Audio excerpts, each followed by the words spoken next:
Hello there, good afternoon, welcome to Emirates Old Trafford. Bathed in weather for which Manchester is of course renowned. Beautiful blue skies, glorious sunshine and the prospect of a result to match.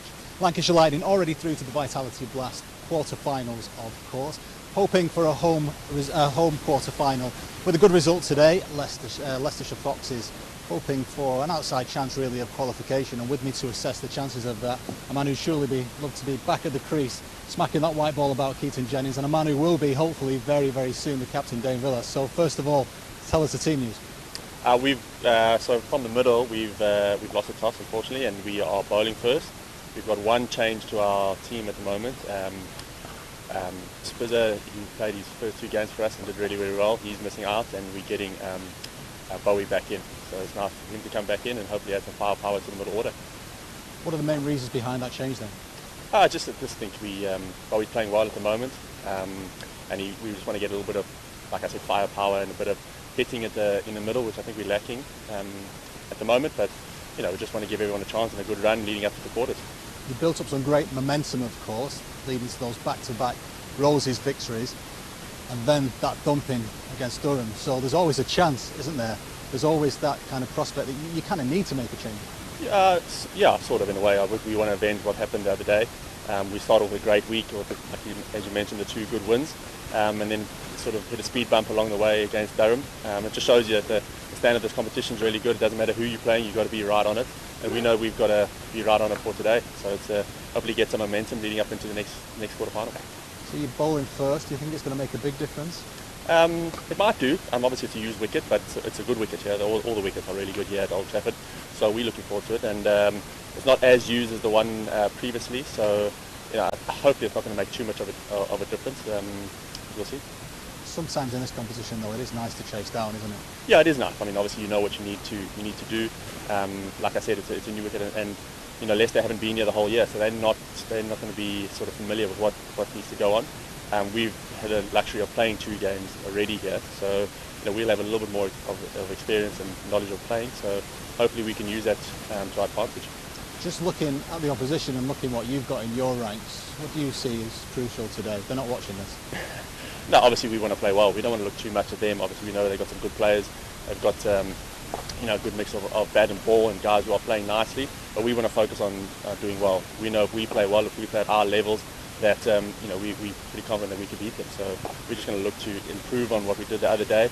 I don't think we were quite up for it and at the races the other day. So we want to make sure that when we do and we're playing well, we can beat any side. And what do you put it down to that happened? It's hard to say. I think maybe a little bit of hangover from the two good games, back-to-back games, and not starting at the right intensity. I think our intensity has been amazing in the Roses matches. Really buzzing around and everybody, desperate and hungry. And I think we sort of lost that and dropped off a little bit. And then also sometimes you just have a bad day. Losing 3 wickets in 1 over isn't going to help your cause in any game, especially a T20 game. So it's just one of those. And just with one day in between, is that a blessing or a curse? I think it's a bit of a blessing.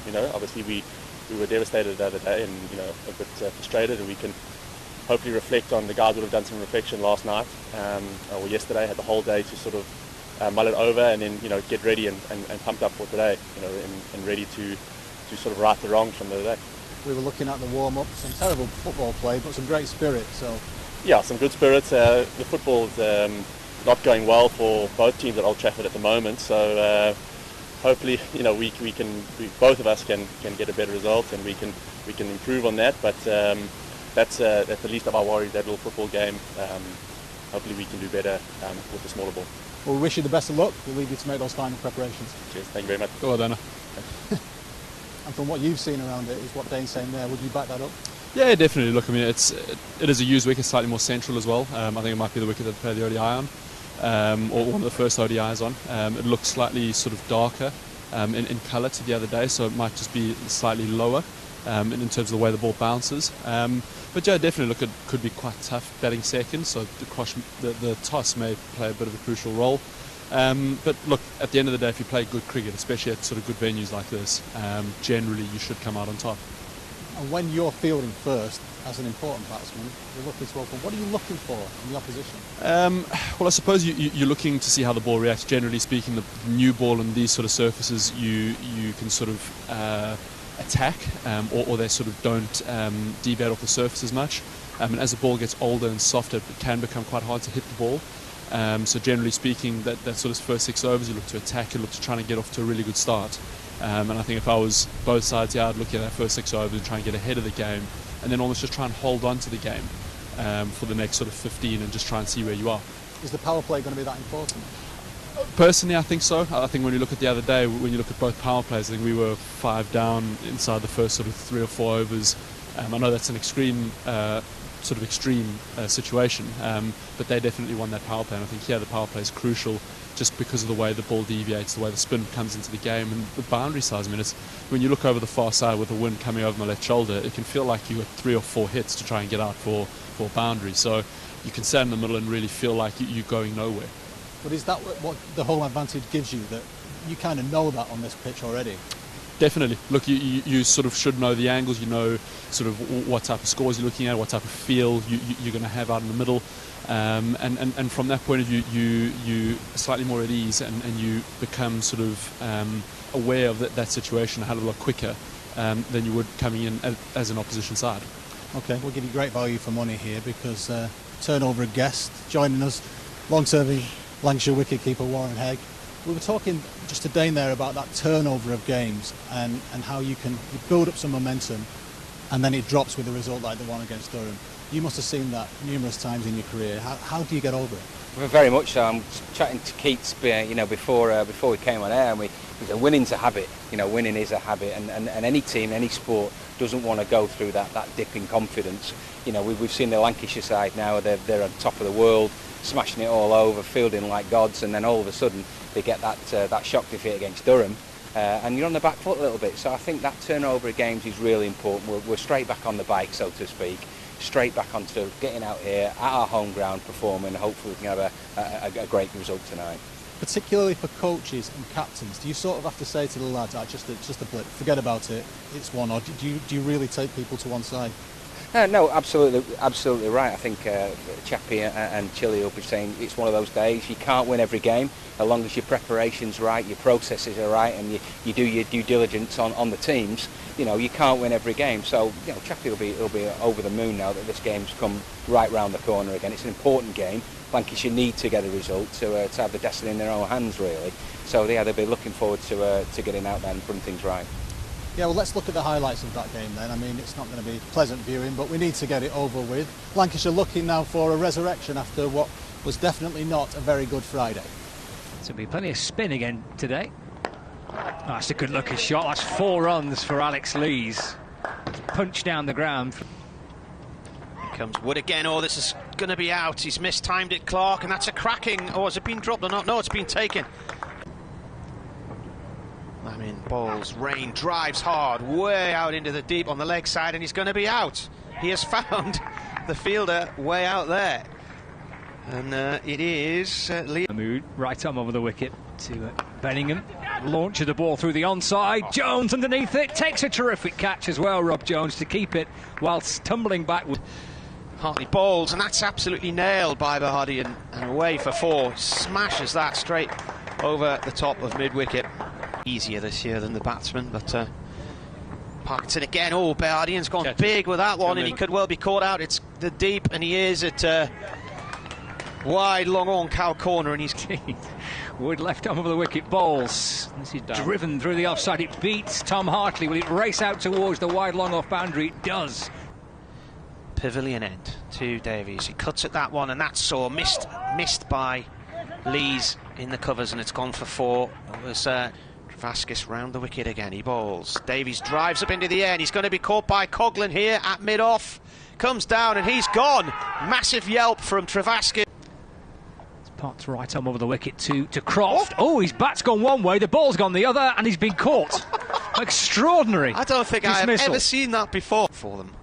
Here's Potts to Villas. That wraps him on the par, and he's gone. Lancashire 3 down.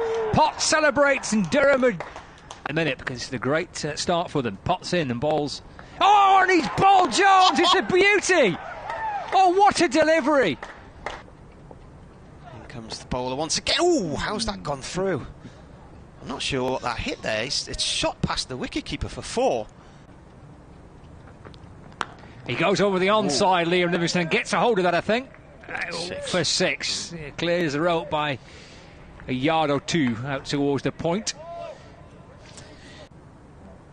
You're enjoying this as Livingstone takes his next delivery on, and that's 6 more in front of square on the onside. It's that shorter leg side boundary, and Livingstone kind of stepping half across his stumps and swatting it emphatically. Livingstone's approach is to counter-attack, perhaps. He goes again, but he's been bowled. Clapped into his leg stump, and 3 balls left at Travaskis' third over. Hartley goes on the reverse sweep here, and he's got it as well. He's got 4 runs for it. For Tom Hartley, he gets off the mark with that reverse sweep. For 24 his figures. Hartley on 4, again goes for the reverse. Only he's seen the ball rattle back onto his stumps. To be, and I've loved living here. It's been fantastic. Remington, and that is the end of the innings in a very soft manner there. Let's just hope Lancashire had half an eye on today's opposition already. Only a day really to make those assessments in between the games, but then plenty of Leicestershire players we know a lot about, particularly Aaron Lilly. Yeah, definitely. Look, I mean, a lot of guys have shared a channel with Lils for quite a long time. Obviously, this is his home ground for quite a long time as well, so you'll be motivated to come back and, I suppose, perform against his old teammates, his old friends. So, yeah, look, there's massive motivation for him. But then on the flip side for us, we know what his game is, we know how he wants by playing and know his areas that he wants to score. So from our point of view, we need to make sure that we execute our plans to him very well and just keep him quiet. He's excelled really, hasn't he, there? Is it a move that's worked out well for all parties? Yeah, look, I suppose with any move comes a sort of renewed energy and a renewed sort of lease of life within a career. So look, I'm glad for him. He's a good man. For him to go away and sort of progress in his own career is fantastic. And Warren, if it comes to run-outs, young George Lavelle is making quite the impact so far, isn't he? An unusual style. Yeah, unusual style. Kept great the other day, didn't he? You know, came in to make his debut for the team, and Alex had a bit of a rest. Been left out the side today, not for form, not for anything like that. Like the skipper said, just to change it up a little bit. And the team are playing well. We were talking to Keaton before, and you know we've got a side full of 3 or 4 great wicket keepers who would not look out of place, any one of those keepers. So yeah, Alex is back today. Been keeping really well in both white ball and red ball, and his batting has been explosive. Looking forward to seeing him perform again today, and exciting things to come for George Lavelle. And that run out the other day, the take that he did was world class. And I think we'll see a lot more of that boy soon. Yeah, you think he'll get his chance, but quite quickly experience can be important, can't it? Very much so, and I think you look at the sides that have been picked over the last couple of weeks in this T20, and the captain and the coach have tried to get as many people playing cricket as possible. So if people do get injured, people do have a loss of form, there's people ready to come in and fill their spot easily. Who do you see as a long-term custodian then, or is that an unfair question? That's a big question, yeah. That's a very good question, because you're full of quality all the way down the line. You've got Alex Davis, who's got plenty of experience. Dane Villas, a fantastic wicket-keeper himself.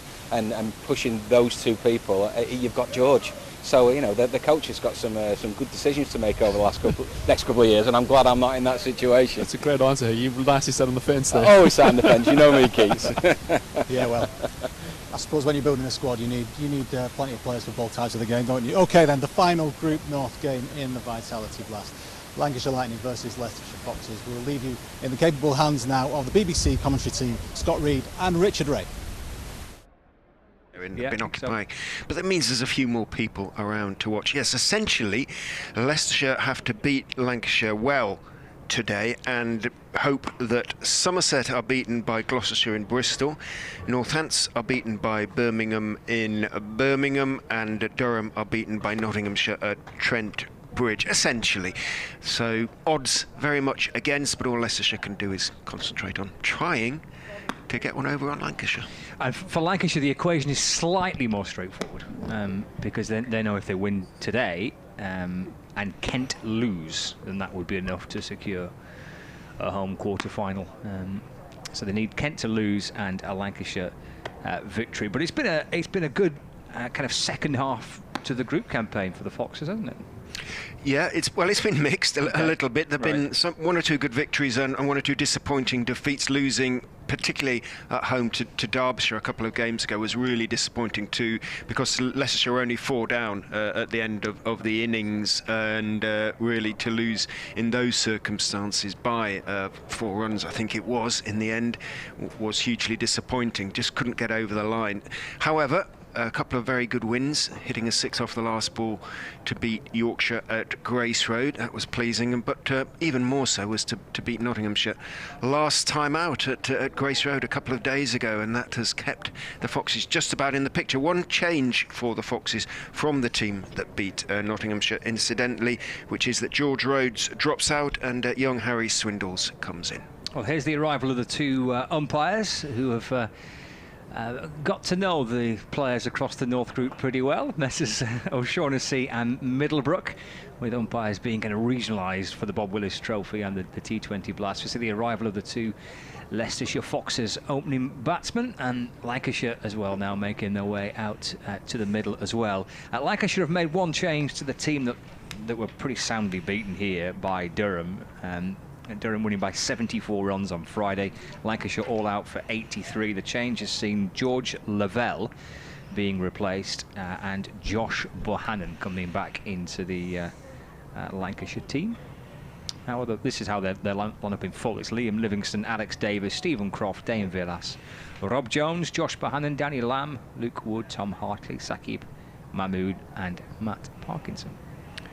Leicestershire opening with Gareth Delaney and Nick Welsh, then Aaron Lilly, Colin Ackerman, Harry Dearden, Lewis Hill, Harry Swindles, Callum Parkinson, Dieter Klein, Will Davis and Gavin Griffiths. Plenty of Lancastrians among that crowd. Yeah, there's a lot of familiar faces. Yeah, a lot of people know each other pretty well. It just seemed like an awful long time ago that these 2 sides were meeting in the Bob Willis Trophy, the first round of the domestic season down at New Road, and now here we come to the final game of the kind of regular domestic season, with both teams obviously looking to extend it and reach a quarter-final. But well, at least the sun is shining. It's really similar conditions to what we had at New Road all those weeks ago, 6 weeks or so, wasn't it? Pitch looks good. It's a new one, as Scott was pointing out to me beforehand. The game against Durham a couple of days ago was played on an old pitch, which was not satisfactory, in inverted commas, I think you kind of felt. Yeah, it was well used, yeah. So it was the same pitch that they'd used for the previous game against Yorkshire for the T20, and it was the same pitch that was used for the final one-day international between England and Australia. So yeah, it was well worn, shall we say. Here we go, Luke Wood bowling the first delivery to Nick Welsh, and it's a Yorker which he spears in right on the toes of Welsh, who brings his bat down and does ever so well to keep the ball out. Did play it well. That's a sort of one of Dieter Klein's favourite deliveries, if he gets that right from the left armour. And Wood is actually, I was looking at his pace, his speed gun results the other night, watching the game against Yorkshire, and he's sharp. You know, late 80s, and an in-swinging Yorker, first ball up, not easy. Yeah, he's I think that left arm option too, as he bowls to Welsh. He looks to try and cut the ball, but a play and a miss, and through to the keeper, Alex Davis, and there is no run. Perhaps that left arm kind of slingy option as well also helps with that extra little bit of pace. Looked to be nice carry through to Davis there. Davis back with the gloves on again. Nick Welsh just come into the side. He's played the last 3 games. Zimbabwe-born, 8 against Durham, 32 against Derbyshire, 6 last time out against Nottinghamshire. There is Wood to Welsh trying to take the ball on. There is this still pretty short boundary, but we're slightly more central in the pitch here, but it's still to that leg side. A pretty short boundary, and that's where he was aiming for with that, but playing underneath the ball and through to Davis, and there's no run. Kind of not ridiculously so, is it? As you say, with the pitch cut fairly centrally, it's probably about 60 yards compared to 70 on the other side. I'm not very good at estimates in that respect, but it's not silly, is it? It's not silly short, as some of them are, like at Nottingham sometimes. Wood back into Welsh. That's driven. It bounces slightly awkwardly just in front of Danny Lamb. It's extra covering. That may have just bounced off what is a pretty well worn square here at Old Trafford. It's been It's been tested to its maximum this summer with the amount of cricket it's had to stage. Ground staff have done extraordinarily well in the circumstances, really, all around the country. Cricket grounds are looking immaculate, essentially, with only a couple of pitches used. Not here, or Southampton. No, I think they had a run of 3 successive test matches, with barely any break in between them, to get the pitch ready to stage test cricket, and then all the other one-day internationals and T20s in and around it, and now Lancashire games as well. That was the first run on the board as well for the Foxes. Well, Wood running in, and Delaney was stood there waiting for Wood to release the ball. He went through his action, did Luke Wood, but never actually released it. That was amazing, to sort of pull up like that without doing oneself some serious damage in the circumstances. You say the arm sort of came over. I wonder what his problem was, whether an insect or something like that. There's still 1 or 2 around. Something didn't quite feel right, did it, for him to keep a hold of it? So he's bowling from the James Anderson end, with the pavilion behind him, with the flags fluttering on the roof. He's left arm over the wicket, but down the leg side to Delaney, but he has shuffled across his stumps there, so no wide signalled. An indication it had just clipped clipped his thigh pad from the umpire. It's O'Shaughnessy at that end, isn't it, at the Anderson end? I think. They're of roughly similar build, aren't they? I think James Middlebrook's a slightly stockier figure, I'm thinking. I may be wrong. What do you reckon? Okay. Wood in and bowling to Delaney, who's defending up towards mid-off, and that's the end of the first over, and quite a tidy first over that by Luke. Wood just a 1 run off it, 1 without loss. The Leicestershire Foxes here at Emirates Old Trafford on BBC Radio Lancashire, BBC Radio Leicester, and on Lancashire Cricket TV, watching the pictures and following coverage of this final round of T20 Blast Group games. He's done well, Luke Wood, since coming in, hasn't he? He's picked up 5 wickets, not been the stingiest of the bowlers in terms of runs conceded. His economy rate's a bit high, really, I suppose, 8.8, but he's picked up some vital wickets, and that was a very good over to start with. Saqib Mahmood is going to open the bowling for the Red Rose from the Statham end. We are up on the 3rd floor. Normally we're on the 2nd floor. We're up in the 3rd floor in the Whisper It Test Match Special box. And splendid views there are too, got to be said.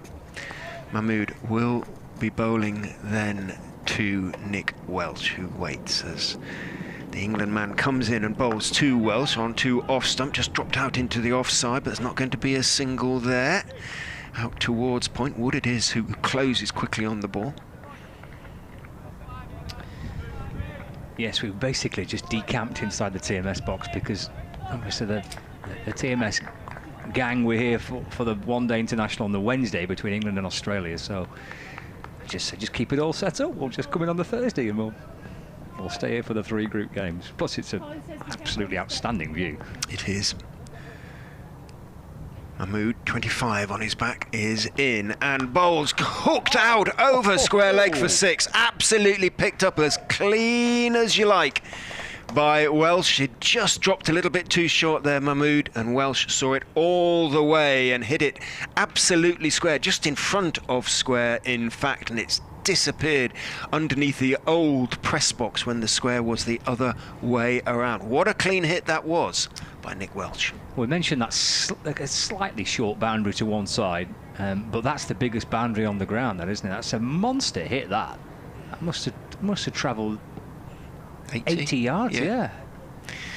Clean as you like, and the umpires are examining the ball, which landed on a piece of concrete. I think it's painted concrete rather than a mat, and some damage may have been done to it. And yeah, James Middlebrook is showing it to Steve O'Shaughnessy, and they are going to have to change the ball. They've taken a chunk out of it, or Nick Welsh and the concrete combined have taken a chunk out of it. And George Rhodes, Leicester's 12th man in this game, is jogging out with a box of spare balls. Well, they can pick one that's almost brand new. That was the 8th ball bowled 8th delivery bowled with that ball. And this is James Middlebrook with Dame Villas and Luke Wood and Saki Mahmood all stood by him, and a little box of bowls. But yeah, he just showed it to the Lancashire captain to say, we can't play with that, I'm afraid. That's received a bit of a battering. That's a terrific shot. Any question marks over Mahmood coming straight back into the side, having emerged from the England bubble? Everybody happy, supporters happy about that. It can be a bit expensive in this. He's no question he's a fine bowler and he's quick, but he can be a little bit expensive sometimes, can't he? And it tends to be almost all or nothing with him. In he goes and bowls again to Welsh. Fuller this time, driven hard back to him. He stops it in his follow through. At least it bounces off his hands out towards man at point. Dot ball. No, I don't think so. I think as soon as he was available, he was always coming back into the team. He bowled the final over of the Roses match against Yorkshire when I think he had about 11 or 12 to defend, and he bowled beautifully. But I mean, they view him as being an the over before went for a few from him. He did, yes, he did. But yes, he did bowl it well. But no, I think they view him as being one of, he's a class act. Yeah. Wipes his hands on the back of his red trousers, and then he runs away from us. Tall man bowls again to Welsh, and Welsh is trying to swing it away, but it's a Fuller delivery and he doesn't get anything on it, and it thumps into just above the pad as he just ducked down a little bit into it as he tried to swing it away there, Nick Welsh, and didn't manage to get anything on it. 7 without loss after 1.4 overs. One astonishing blow by Welsh, and that's pretty much the only time really that Leicestershire have connected so far. 10 balls into the innings. One of Paul Nixon's biggest concerns in the competition has been the number of dot balls, certainly in the power play. In goes Mahmood and bowls to Welsh, who hits high into the air again, and that's gone miles over square leg as well. Not quite as far, but it thumps into the advertising hoardings just in front of the groundsman's area in front of the old media centre, and a second big 6 in the over for Nick Welsh. As clean as you like. Alex Davis is having a word with Gareth Delaney and Nick Welsh. Not quite sure what that might be about. That's another super hit, isn't it? Clean as you like, isn't it? Livingston is on that leg side boundary, and he a deep square leg, and he just stood there and admired that, didn't he? Disappearing over his left shoulder. That's another terrific shot. Got a hold of it so quickly. I really do like the look of this boy. Former Loughborough student. In goes Mahmood and bowls to him a slower ball on towards leg stump, which he just plays gently out into the leg side. He had to adjust. It was a good slower ball by Mahmood. Just dropped it out into the leg side, and Delaney called. Welsh answered for a quick single. It's good cricket, that, isn't it? He's hit two sixes in that over. His second, the previous delivery, and no sense of kind of getting giddy or getting excited and going for trying to get another big shot. Just touch it into the onside, get a single, keep it ticking over. The work's been done off the over. 13 off the over. That's clever cricket by Welsh. He looked good against pace. He likes pace. Spin, perhaps a little less so. He's a little more uncertain against spin, but against pace he looks good, and he's potentially an exciting prospect for the Foxes at the top of the order. Luke Wood will bowl his second over from the James Anderson end. He left arm over the wicket to Welsh, and it's just eased away back towards Wood, who fields off his own bowling, and there's no run. Absolutely glorious day in Manchester. Scott Reed and Richard Ray with you. We're going to hear from Keaton Jennings a little bit later on. He'll join us for a few overs in each innings. Currently injured Lancashire batsman. A little bit of a calf problem, which is just keeping Keaton out of the team at the minute. So he'll join us a little bit later on. And I will take a picture, I promise. I've promised people pictures of his hair at the moment, which is spectacular. He's quite happy to talk about it too, as he's whipped away through the onside by Welsh, out towards deep mid-wicket, where Tom Hartley's just been positioned on that leg side boundary. Welsh moves to 15, the score moves on to 15 without loss. It's for those that have been following the live stream with Lancashire Cricket TV, Keaton is working as a pundit today on the stream with Warren Hegg, and you will have seen his quite beautiful hairdo. There's a Wood running in towards us, back into Delaney. It's time. He gets his first run, actually, just easing the ball up towards us, straightening it on for a single. He's done well, Gareth Delaney, young Ireland international. Came in as a replacement for Yanaman Milan when it emerged the South Africans, as a group, really couldn't travel in the circumstances of the pandemic. Leicestershire acted quickly to bring in Delaney, and with both bat and ball he's had an impact on games. He's had a couple of good half-centuries, 68 against Durham and a 64 against Yorkshire. He's also picked up 6 wickets with his leg spin. 16 without loss. Little step to the leg side by Welsh, trying to whip it into that onside. The ball does deflect off his pad through the offside for a single, so he remains on 15, but the first extra on the board takes the Foxes onto 17 without loss.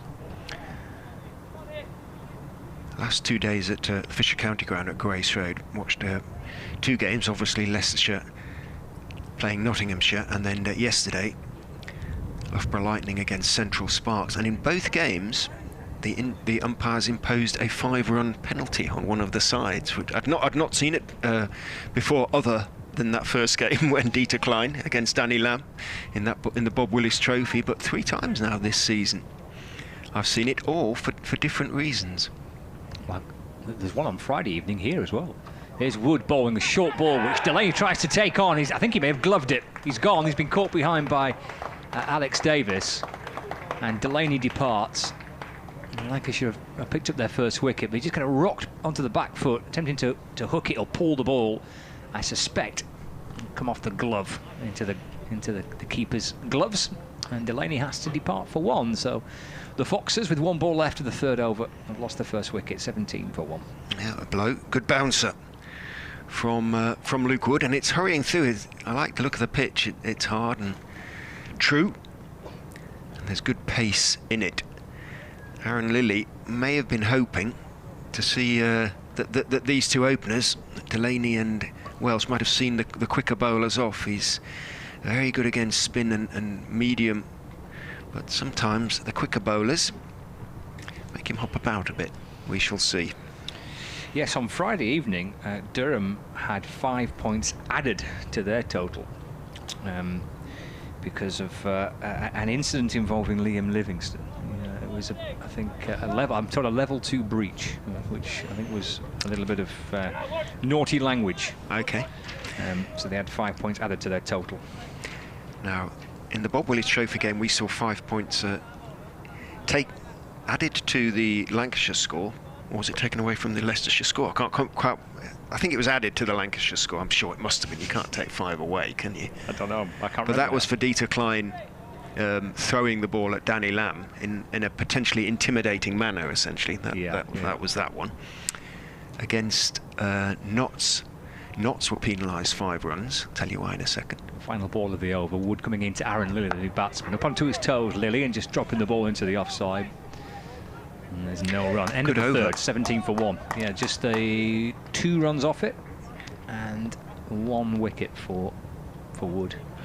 Yeah, 2 runs and 1 wicket, 17 for 1 after 3. And he's got 1 for 3 off his first 2 overs.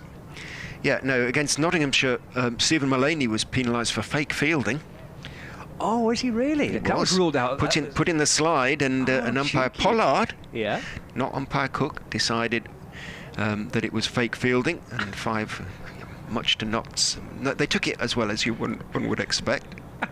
I've never seen that rule implemented. No, there we go. That's the first time I'd seen it as well. And then yesterday, I'm afraid, given the circumstances of the game, it was for bad language echoed around the Fisher County Ground when a run-out was not given. So change of bowling. Mahmood is off already. Danny Lamb is on. Welsh makes room and cuts him away behind point. That is going to run away, I think, to the wide 3rd man boundary, to the backward point boundary for 4. Again, Welsh just made a little bit of room, and a nice piece of placement by the young man. Obviously, Lamb not as quick as Mahmood by some margin. Davis still standing back though. He's lively enough. Nice shot from Welsh, who moves on to 19. Lamb in again, down the leg side, a slower ball. Tries to sweep it away. Welsh doesn't get anything on it, but will be signalled wide, and is. So 5 from 1 ball in the over so far. Yes, a run-out appeal was turned down, and right. One of the Lightning fielders suggested the umpire must be joking, with a few adjectives in there. Okay. In goes Lamb and bowls again to Welsh on to off stump, pushed out just wide of extra cover. Mid-off has to go sliding round. I think that's the skipper down there. It is, yeah. Dane Villas, who took 3 brilliant catches in the very first, was that the very first T20 game? It was like Grace Road, first, wasn't it? Yeah, I'm just trying to remember, because we lost one to the weather. Whether we were supposed to play Derbyshire first, and then that was rained off. I think that was the case, and then Lancashire. We had 1 innings. In goes Lamb and bowls to Lilly, who steps across his stumps, just drops it out towards point. The call is a quick one, and when both players go as ever, they invariably make their ground and do so comfortably. Yeah, Leicestershire made 150 for 9 in the 20 overs that they got completed in that game at Grace Road, but Lancashire couldn't come out to bat because the rain started and didn't really stop. I seem to remember Villas taking 3 fine, 2 brilliant catches and 1 okay. In goes Lamb and bowls onto leg stump, clipped away into the leg side by Welsh. Will put the fielder, or will look to put the fielder under pressure, but it is only going to be 1. Hit it almost too well in those circumstances. And Tom Bailey took a blinder. Lancashire supporters may raise their eyebrows at that one, given some of his attempts at catching in recent games, bless him, but he did take an absolutely brilliant catch that day, as well as taking 5 wickets for just 17 runs. In goes Lamb and bowls, and just guided down towards third man. Clever shot by Aaron Lilly, and it goes the distance all the way down to find third man. It was just short. It wasn't too bad a delivery, just outside off stump, but up on his toes. Lilly played it really delicately and cleverly, and got it wide of Davis, and it ran down to the fine third man boundary for 4. 29 for 1. Lamb proving a little bit expensive.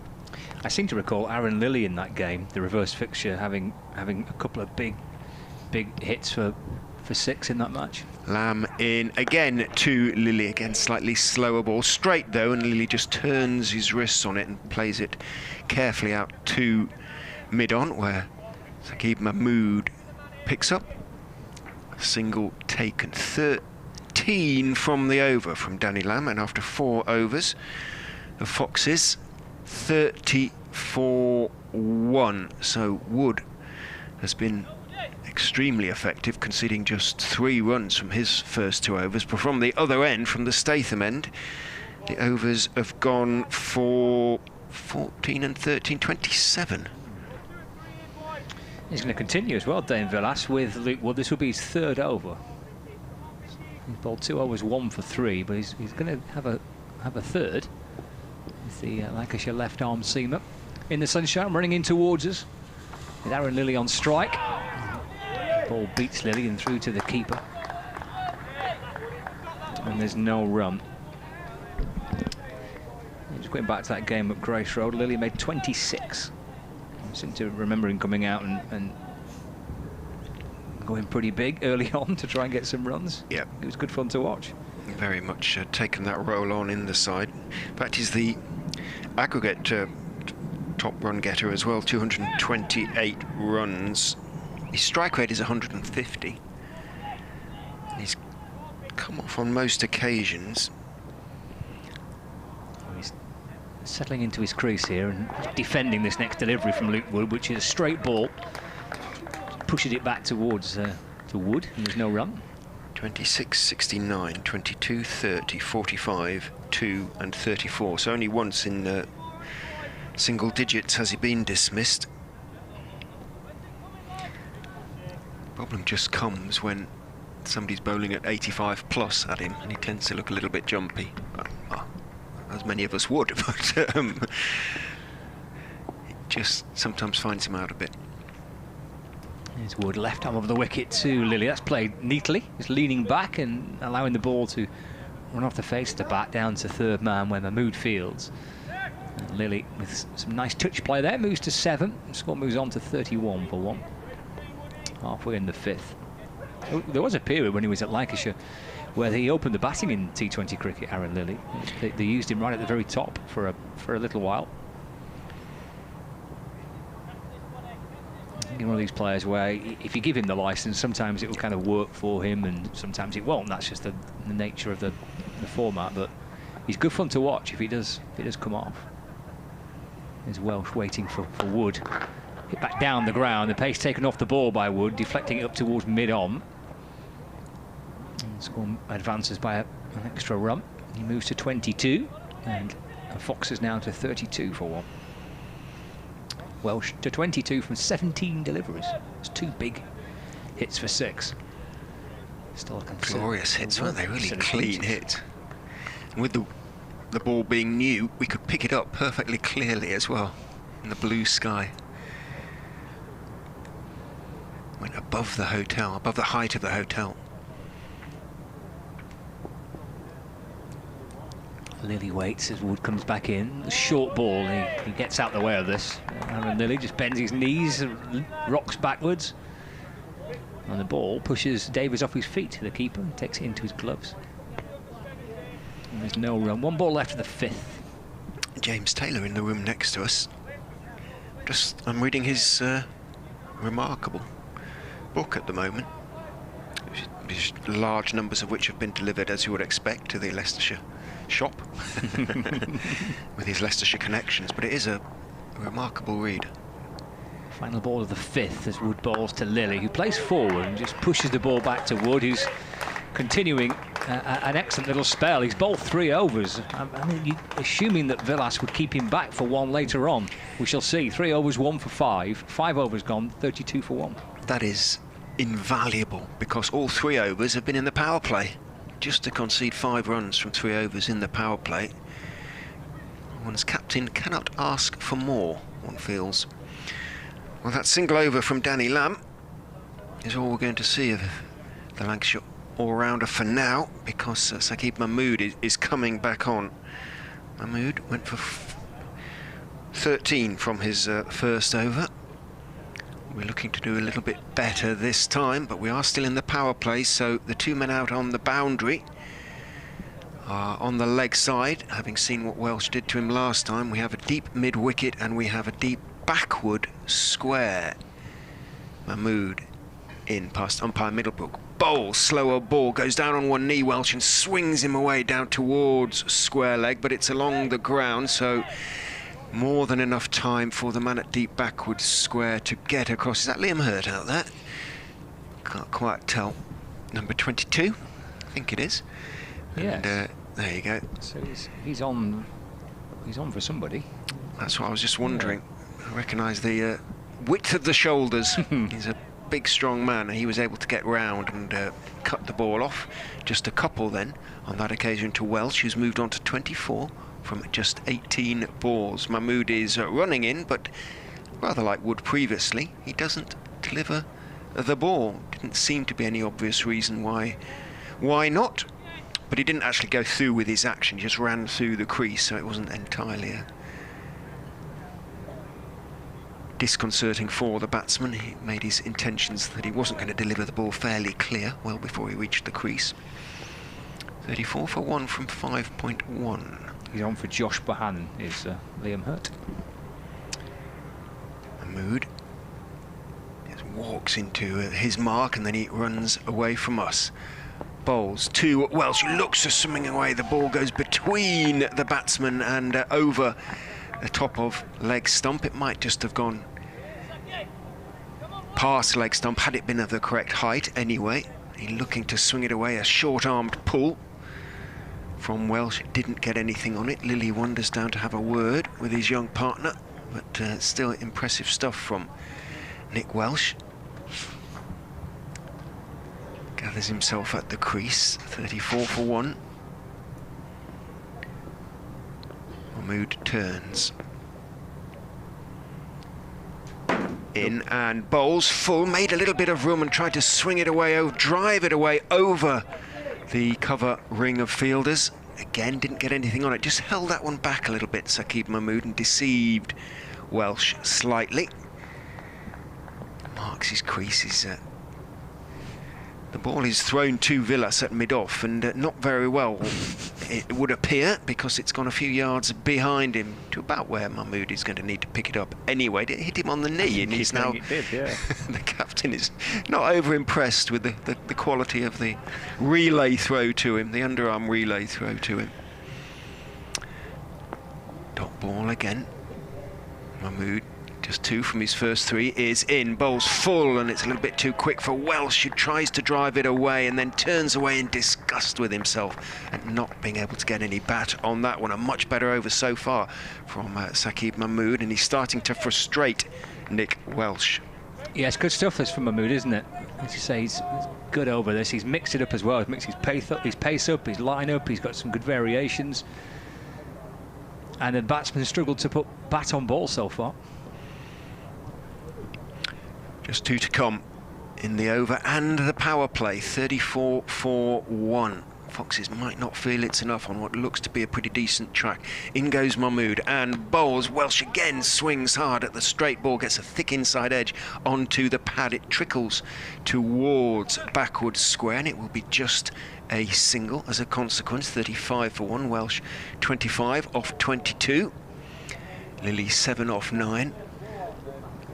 I think that the scoreboard has changed a little bit in terms of its layout, but it's still a slightly idiosyncratic layout, and it takes just an over or 2 to get used to it. I'm a big fan of the introduction of the different colours on the scoreboard this season. It helps to differentiate. Yeah, I like that. And they've got the Leicestershire colour on the top and Lancashire's red underneath. The ochre. The ochre, of course. No, it's actually Surridge yellow, we are told, officially. In goes Mahmood, and Bowles onto the hip of Lilly, who just hops inside the line and turns it calmly down to fine leg. So a good finish to the over from Leicestershire's point of view, and Mahmood cross with himself for giving Lilly the opportunity to get the ball away. End of the power play. 39 for 1 off 6.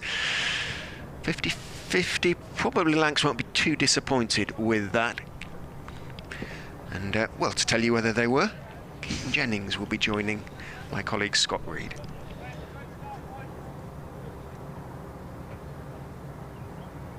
Thanks, Richard. Just take a little look at what's happening elsewhere.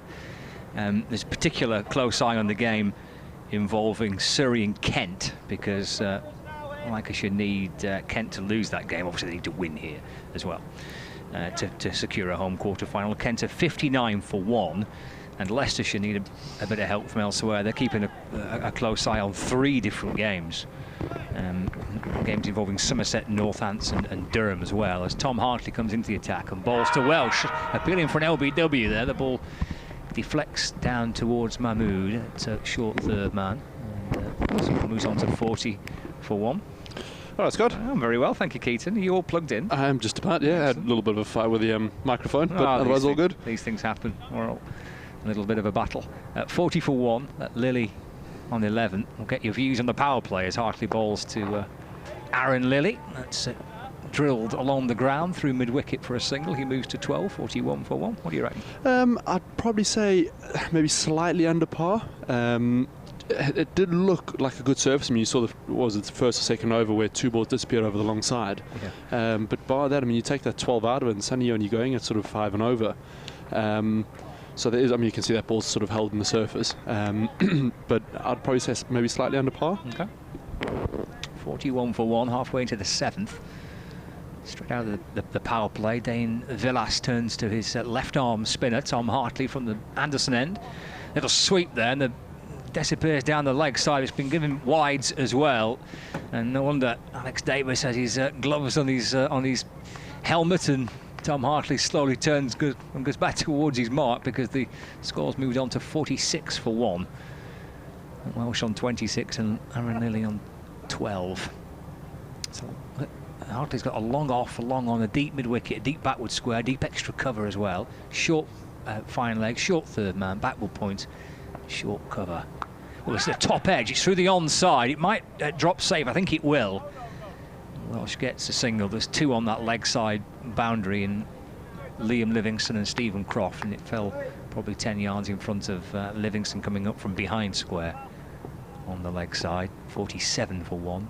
Lilly back on strike. Hartley into him. Plays forward. He's asking the question there, Hartley, and for a second of time. Two little nibbles at that did Tom Hartley. It was umpire O'Shaughnessy, but the answer was not out. One ball left for the 7th. It's Hartley into Lilly, down on one knee, and sending the ball out through the onside. Will bounce in front of his former teammate Stephen Croft. And Lilly gets a single, and he keeps the strike as well. So he moves to 13, 48 for one. We are 7 overs into this T20 Blast fixture at Emirates Old Trafford on the BBC. And with Lancashire Cricket TV, Scott Reed and Keaton Jennings currently on commentary. Richard Ray will come back in a few overs' time. 48 for one after 7. Yeah. Yeah, like I said, I think the one thing Leicester have probably in their favour is the fact that they're only one down. I think key at times is to make sure you've got wickets in hand so you can attack that last sort of 4 or 5 overs.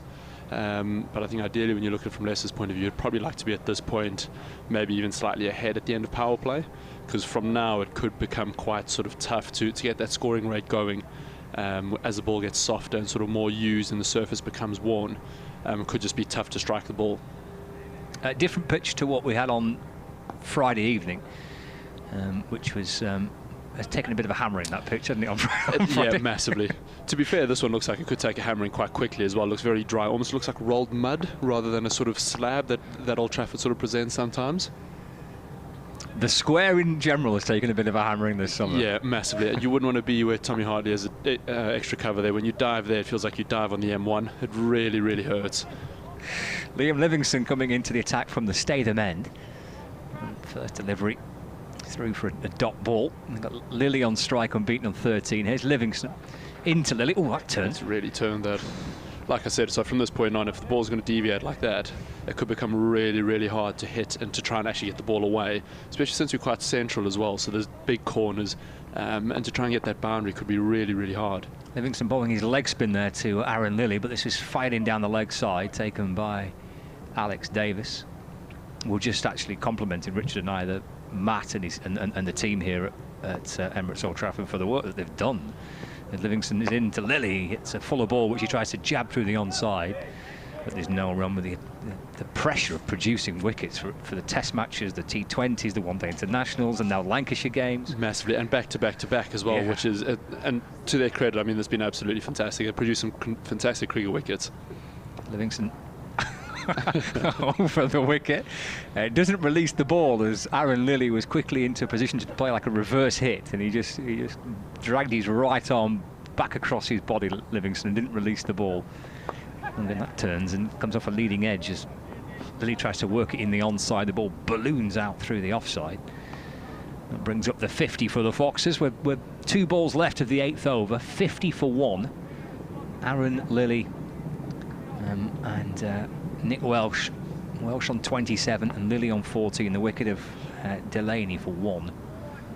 Off the bowling of Luke Wood, who bowled a beautiful opening spell of 3 overs. Welsh goes down on one knee and sends the ball up towards our TV gantry. That'll be 6. He's hit some beautiful shots as Welsh today. That's his 3rd 6, but this one was straight back over the bowler's head, down to below us for 6, and that takes the Foxes to 56 for 1. It's a really good strike there. It's come a long, long way. Yeah, really puts him into a really good position. That almost just alleviates that bit of pressure that was building up here. Livingston to Welsh again. Sammy's sweeping out through the onside for 1 run. And he moves on to 34. He keeps the strike as well. 8 overs gone, 57 for 1. Do you know much about Nick Welsh? You seen him play much? To be honest, I don't. I haven't sort of seen him bar the sort of bits and pieces of the footage that we get given. So before every game, we get sent a package of footage, of stats, of scoring areas of each player, each bowler, and you try to sort of figure out where guys like to play, what they like to do. So bar that sort of bits and pieces. I haven't played against him much. I hear he's from Zimbabwe, but that's literally sort of as much knowledge I've got of him. It's been one of the good spin-offs of the the competition, both the T20 and the Bob Willis, hasn't it? The emergence of, in Lancashire's team's a great example. I think they've given 7 first-class debuts this season, so it's been a real nice spin-off, that, I think. Yeah, massively. Look, and I think with people, like you said, being away in those bubbles all around the place, potentially some people being injured as well, because that has just opened up opportunity for especially young lads to get a go and sort of get exposed, which is so nice. Parkinson coming into the attack and bowling to Welsh, and that beats everything. That's disappeared down towards the boundary. It'll be scooped up by Tom Hartley. Throw comes in, and yeah, they've come back for 2 byes. It beat the batsman, it beat the keeper, beat the whole lot. 59 for 1. You know, and that's what the nature of playing is much cricket back-to-back games. You're going to pick up injuries, especially bowlers are going to pick up injuries, aren't they? So yeah, massively, especially with the workloads as hard as they've been. Sort of just drill through the offside. Good stop, actually. It's short cover, and then on his backside, Dane Villas has picked up the ball and has gone to throw in towards the keeper's end. The ball has hit the batsman Welsh as he's running back into his crease. It's certain that Nick Welsh could have done a great deal about that. He just turned and ran back towards his crease, and Dane Villas is saying to umpire O'Shaughnessy, well, he ran in between the line of the ball and the wickets. It's jabbed away into the hands of the Lancashire skipper. That dive would have really hurt Dane. It's really bare where he's just dived there. I've done it a few times and it really hurts. Every time you dive and sort of note to the bowler, I'll have a beer after the game. So, yeah, it's a tough place to be fielding. It's Parkinson to Welsh. Skips down the pitch. Long on is watching it sail back over his head for 6 more. He has hit some beautiful shots today. Second one, which has gone straight down the ground for 6, having pulled a couple beautifully through the onside for 6. He now moves to a super 40. It's a great knock there, 65 for 1. 4th 6 for Welsh. I think it's Rob Jones on the long on boundary, but that was way over his head. It'll touch into the onside by Welsh. Davis comes from behind the stumps to field, and there is no run. It's Josh Barnan at boundary. It's a much better length to Welsh. Welsh seems like he wants to get the ball sort of a sort of step hit type of arc to try and hit the ball straight. So maybe just taking that length away from him and trying to force him to play a little bit squarer. Parkinson a little bit like that to Welsh. Yeah, it's sent out towards the onside. One bounce in front of deep mid wicket, and he moves to 41. 66 for 1 after 9 overs. That Parkinson over has gone for 7.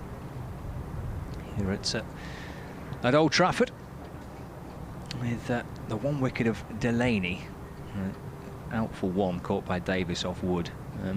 How much chatter has there been around the Lancashire dressing room with regards to what's happening at the Oval between Surrey and Kent? Oh, you're not paying much. Are you going to say we're not paying any attention to it? No, not at all. Look, I mean, the guys are well aware that we need to win and we need Kent to lose in order to have a home quarter-final. Livingston bowling.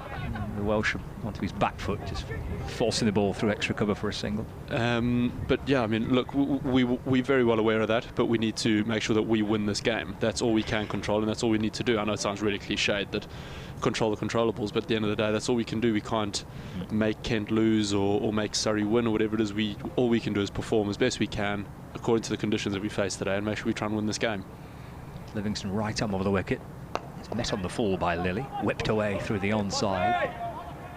Bohannon scampering around from deep mid-wicket to field, picks the ball up right-handed. Arrow-like throw over the stumps where Davis takes the catch. And the ball will loop back into the hands of Livingston via Tom Hartley. Twelves back in again and bowls. Welsh down on one knee and dragging the ball behind square on the leg side. Takes him to 43 not out. And the Foxes to 69 for 1. We're halfway into the 10th over. We've got Livingston bowling from the Statham end into his second over. He's gone for 12 so far. Fizzed in to Lilly, but down the leg side. By Middlebrook signals are wide. Just past his hip there, Lilly just trying to sort of flick it off his hip and almost trying to beat Parkinson at 45, just to try to, I suppose, get 2. But yeah, just trying to flick it off his hip. Livingston back in again, met on the full. Drilled through the onside. Bohannon comes up to field. Lilly moves to 16. Quite a sedate 16 for as far as Aaron Lilly tends to go about things. But when Welsh is hitting it so nicely at the other end, I suppose it's not too much concern for him to do much more than this. I think that's the key, knowing your role in the partnership and making sure that you play to that. And when guys are going well, you feed them as much strike as you can. He's going high through the onside again, is Welsh, but this hangs up in the air, and Bohannon's underneath it and takes the catch as well. Josh Bohannon, and Nick Welsh has gone for an excellent knock, but caught out in the deep with Bohannon coming round from the boundary to take the catch. And the second wicket falls for 71, and Nick Welsh out for an impressive 43. That's a good-looking knock, isn't it? 43 off 36 deliveries, 1 4 and 4 sixes in that. Well, I think this partnership could be key now. Akers is a really good player of spin. He sweeps really well. So from our point of view, we need to make sure we tie down this partnership, try and break it as quickly as we can. Lily's faced 20 balls now, so he's almost getting to that point now in an innings where you start feeling like you become accustomed to the surface, to what's going on, and he can almost start sort of putting his foot down. So this partnership now, the next sort of 2 overs, 3 overs from our point of view, is crucial to try and strangle the game and try and put us in a really good position moving into that last 5. And Lily just meeting Colin Ackerman on his way out, having a little natter. Livingston's got 1 ball left of his second over. So Lily's 16. He did cross, so he'll be on strike. Livingston's positioned a couple of men on that boundary out towards our right-hand side. On the leg side at deep backward square, deep mid-wicket. There's a long on, long off, and deep backward point. Final ball of the 10th. Livingston bowls the leg spinner, which steered away down towards short third man by Aaron Lilly, but picked up by Saqib Mahmood. And that is the end of Livingston's second over. So we're at the halfway stage of the innings for the Leicestershire Foxes. 10 overs gone. And dismissals of Nick Welsh for 43 and Gareth Delaney for 1. And the Foxes are 71 for 2 after 10 on a glorious day in Manchester. And we've got a great view here. Level 3 of the player and media centre, with the city centre out to our right-hand side. The flags billowing quite strongly in the breeze again, that easterly breeze. We saw that on Friday evening, that breeze as we look from right to left, pushing across the ground. It's quite a strong breeze. We've not quite got the short boundary to one side, but it's shortish, not as short as it was for the previous couple of T20 games. We're playing on a pitch a couple to the right of it. And as Ackerman faces his first delivery from Matt Parkinson, that's chopped back down the ground, picked up by Lancashire's blonde-haired leg spinner. And there's no it's got a slip in place. Tom Hartley at slip. It's Parkinson from the Anderson end to Ackerman. Sweeps just a fraction in front of square on the leg side, but Livingston comes round to field. Ackerman gets a single. Moves to 1, 72 for 2. You feel as though, I feel as though watching when I watch Lancashire, and you get through the power play, and Luke Wood's opening spell was terrific, wasn't it? But you feel as though Lancashire are quite a content side when they get through the power play and they get the spinners involved from both ends. As Parkinson's into Lilly, it's worked off his hip through square leg for 1 run, 74 for 2. Yeah, definitely. Look, I think our power play, our game plan outside of power play is fairly simple but fairly good, and we execute it quite well, especially on these sort of surfaces where they're drier, big outfields, and you can give the ball to guys like Parky, Livy, and just allow them to go about their work. Comes Parkinson with Ackerman on strike. Just hurt up a fraction there, Ackerman, but chopping the ball into the onside, up towards mid-on for a single. 74 for 2. It's not an unknown tactic, is it, by Lancashire? I think it's pretty well known now. This is what you guys like to do. Yeah, definitely. And I think it's almost at times come back to haunt us a little bit, because you play on these youth surfaces and sometimes you lose the toss and you've got to bat second. But then from a batting point of view, we need to make sure that we are sort of, I suppose, more adaptable and more aware of the sort of ebbs and flows of the game, and allow ourselves to get into really good positions. Lilly sweeps through the onside, but Livingston comes around to field.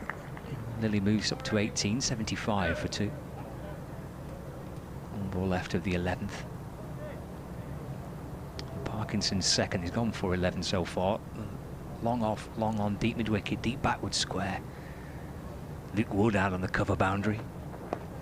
Ackerman onto his toes and working it. A little flick of the wrist through the onside for a single. And he keeps the strike as well. 76 for 2. Colin Ackerman has 3. Aaron Lilly unbeaten on 18. We'll bring Richard Ray back in to the commentary box. Keaton, if you can sum up perhaps where the game is after 11 overs at 76 for 2, and then Richard will be alongside you. Spot on. I'd probably say the game is very, very evenly poised. I think when you look, Lancs would ideally like to have Leicester sort of 3 or 4 down, sort of in a rebuilding sort of phase. But I think for Leicester, they're at a phase now where you've got probably their 2 sort of main sort of players at the crease. One of them fairly set at the moment, having faced 22 balls, and Captain Ackers, who's in the position now facing spin, where he's fairly good at sort of manipulating the ball. Livingstone in, half a chance there as it's driven hard back to him by Ackerman. Got his right hand to the ball, just deflected it, or slowed it down on its way down towards long off, and Ackerman just a single in the end. Half a chance. Yeah. 3/4. No. 10% chance. One of those, if you stick your hand out, it hits the palm. You've got it sometimes. Yeah, and you hope. Yeah, absolutely. Livingstone in again. A little bit of turn for him, bowling with his leg spin there. Action just dabbed down to Parkinson at short third man by Lilly. Single taken. Yeah. 78 for 2. Ackerman 4. Lilly 19. In goes Livingstone, bowled, and reaching across outside off stump. Ackerman sweeps. As you say, it's one of his favourite shots. He does play spin well. He does, and he manipulates the ball nicely, and that's what you'll see. You end up having more guys behind you than you do in front of you, and that opens up gaps. He does hit over extra cover really well, which opens up another area for him. Livingstone in, tosses that one up. It's a straighter and fuller delivery, clipped out towards deep mid-wicket, going to take on the arm and makes his ground. Ackerman, it was his call. He was running to the danger end and made his ground with a degree of comfort in the end. He's puffing a bit, or he's just stretching something. He just goes down and on his haunches for a moment. Livingstone in again to Lilly, outside off stump, just waits for it, dabs it out through point. It's in the air for a while, had to wait for it, out towards deep point, takes a single. Lancashire won't be too concerned at the moment because the boundaries aren't coming. It's ones and agreed, but it's ticking over. Honours are very shared at the minute. I think that the game is very evenly poised. In my view, I think it can go either way very quickly here, or it could be a run out here. And Ackerman got back in his ground. He just swept it down to Saki Mahmood, I think that is, at short fine leg, who got his throw back quickly. He was sent back by Lilly. And it was a good throw to the side of the stumps, but Ackerman, he's swiping at the ground. He's actually rehearsing his shot. He's crossed for not getting it away, not crossed for being given out. End of the over. 82 for 2 after 12. What's your situation injury-wise, Keaton, at the moment? Are you hoping to be back fairly shortly? Hopefully. Look, I mean, every day has been sort of positive in terms... in terms of my rehab, which is good. So things are responding well, and just got to keep trucking on, try and put myself in a good position every day, and make sure that I'm sort of doing the right things. I know it sounds really cliched and I suppose very dull, but I think every day you got to try and make sure you give yourself the right time to rest, the right amount of quantity through your legs, the right amount of load, and just try and be ready for that hopefully home quarter-final. That's the problem with, I suppose, with soft tissue. You try and push it back too quickly and it could just twang and you go straight back to square one.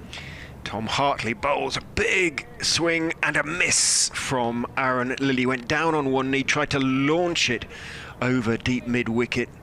Didn't make a connection, and it didn't miss the stumps by very much at all. Hartley, that tall left armour, in again, drops a little bit shorter and flatter this time. Goes back Aaron Lilly into his stumps and works it down towards deep mid-wicket. Has to be content with one. Pitch looks pretty good to me. I think it looks a good surface. I don't think it's a belting surface. It feels more sort of a Craftsman type of surface where it could be make sure you're getting bat to ball, getting 6 and over through this middle period, and try and build, which Leicester seem to be doing quite nicely into that last 5, where you're able to sort of try and take those risks toward the back end. Wickets in hand then. In goes Hartley, bowls, and just deceives Ackerman momentarily in the flight. He was looking to get forward, then went back into his stumps and played it firmly down towards mid-on, down towards long-on. They're not being a mid-on at the moment, so single taken by Ackerman. 6 off 8 for Leicestershire's South African captain. He's watching at the moment as Lilly faces Hartley. Again, he tries to launch him over mid-wicket, gets a thick bottom inside edge, and it runs out quickly towards deep square leg, where Liam Livingstone is the fielder. Good flat throw, or gets it away quickly anyway. Livingstone makes sure it's just a single. Again, 85 for 2. Hartley getting through the overs quickly. Or get through the over quickly. In he goes. An attempted reverse sweep by Ackerman, and he has got it away down towards fine third man. Mahmood almost got there. It was in the air for a long time. It was a bit of a top edge and deflected on its way down towards fine third man, and Ackerman picks up a couple. Slightly fortuitous. Moves on to 8. 67 not out off less than 40 deliveries last time out for Colin Ackerman. He hasn't always fired in this competition this season with the bat, but he got Leicestershire across the line against Nottinghamshire last time out. In goes Hartley, bowls, and Ackerman makes room for himself, looks to square drive, hits it hard down into the ground, picked up at the edge of the circle at a roundabout cover by Danny Lamb. I think a single taken by Ackerman. 9 off the over, 88 for 2. 6 off the over. Lancashire, I'm sure not be too displeased with that. No, not at all. Look, I think that's from a bowling point of view now. You want to make sure you guys are going at sort of sixes. Try and keep it to under a run a ball, almost just a singles, and allowing yourself to get that one dot ball in the over that builds the pressure. The next sort of 2 overs building into this last 5 are going to be crucial. So you'll probably see Lemmy at the moment will try and take pace off the ball, bowling a lot of cutters into the surface. Because I mean, when you look at, say, Lil's strike rate at the moment, he's under 100%, so is Acker's. So it's clearly not the type of surface where you walk in and feel comfortable and strike straight away. That's why I say it's going to be hard to try and come in and adjust. So wickets in hand is good. The problem is if you do too much work for the last 5, you end up blowing yourself out of the game just by the quantity of work you have to do. Lamb in from the Statham end, does take the pace off it, waits for it. Ackerman whips it out towards deep mid-wicket, where Liam Livingstone is fielding at the moment, takes 1. Quite happy for Leicestershire to hit in that direction, Lancashire. There's no close fielders on the leg side, with the exception of Mahmood, who's at short fine leg. Lamb in again, bowls, drops a little bit short, worked away again by Lilly this time out towards Livingstone. They're going to take on the arm and make it, though Alex Davis had to move a yard or 2 to his left, took off the left gauntlet and tried to shovel the ball backwards into the stumps, but Lilly had made his ground. Long throw from out there. Livingstone is 10 yards inside the ropes, mid-wicket at the moment. Likewise, deep backwards square. Lamb is in. Fuller hit over long on for 6. He read it that time. Aaron Lilly. Oh, the length was wrong really from Danny Lamb. Didn't quite get it where he wanted to. Lilly was advancing down the pitch and made it into a slot delivery and launched it high over long on for 6. So you see most of the boundaries have come from balls that you're able to sort of step in and transfer your weight and hit back straight. That sort of creates the pace on the ball. Anything into the surface seems to die and sort of stick in, and you sort of clunk it out towards the bigger sides from a batting point of view. So ideally from a bowler here, you want to make sure you bowl into that sort of hip area, take the pace off of the ball, and then make the batter do all the work hitting into those long sides. Alex Davis is going to stand up to the stumps now to try and keep Lilly in his ground. Lamb is in, bowls, drops it short, as Keaton said, a little bit towards the hip, a little bit straight possibly, and pulled away down towards square leg, who has to dive to prevent the ball crossing the ropes over there in front of the old media centre. And by the time he picks up and gets his throw away, Lilly has picked up a couple. He moves on to 34 off 31, 99 for 2, the Foxes. It's looking as though a score of about 160, 170 might be competitive In goes Lamb. Bowles, attempted reverse sweep, and he's got that nicely, Aaron Lilly. Oh, in fact, it hasn't gone quite as fine as I thought it was going to. He'd almost hit it too well, too square. And the man out there on the cover boundary is able to run around to backward point, deep backward point. That's a great shot for 2 runs, to be fair to. He picked it up so cleanly. But everybody you all seem to play this reverse sweep so well now. I'm guessing you practice it a lot. Yeah, you do. Look, I think it's, I suppose that's where the perception of cricket's changed a little bit in the last couple of years. Lamb in, again, a much, much slower ball. Back on his stumps, waiting for it. Lilly works it away down towards Livingston at that deep mid-wicket position and takes 1. End of the over, 102 for 2. Quite an expensive over then. I make that 14 runs off the over. I'll trust your math. To be fair, I wasn't counting. But Leicestershire listeners know not to trust my maths, so I'm hopeful it's about that sort of area.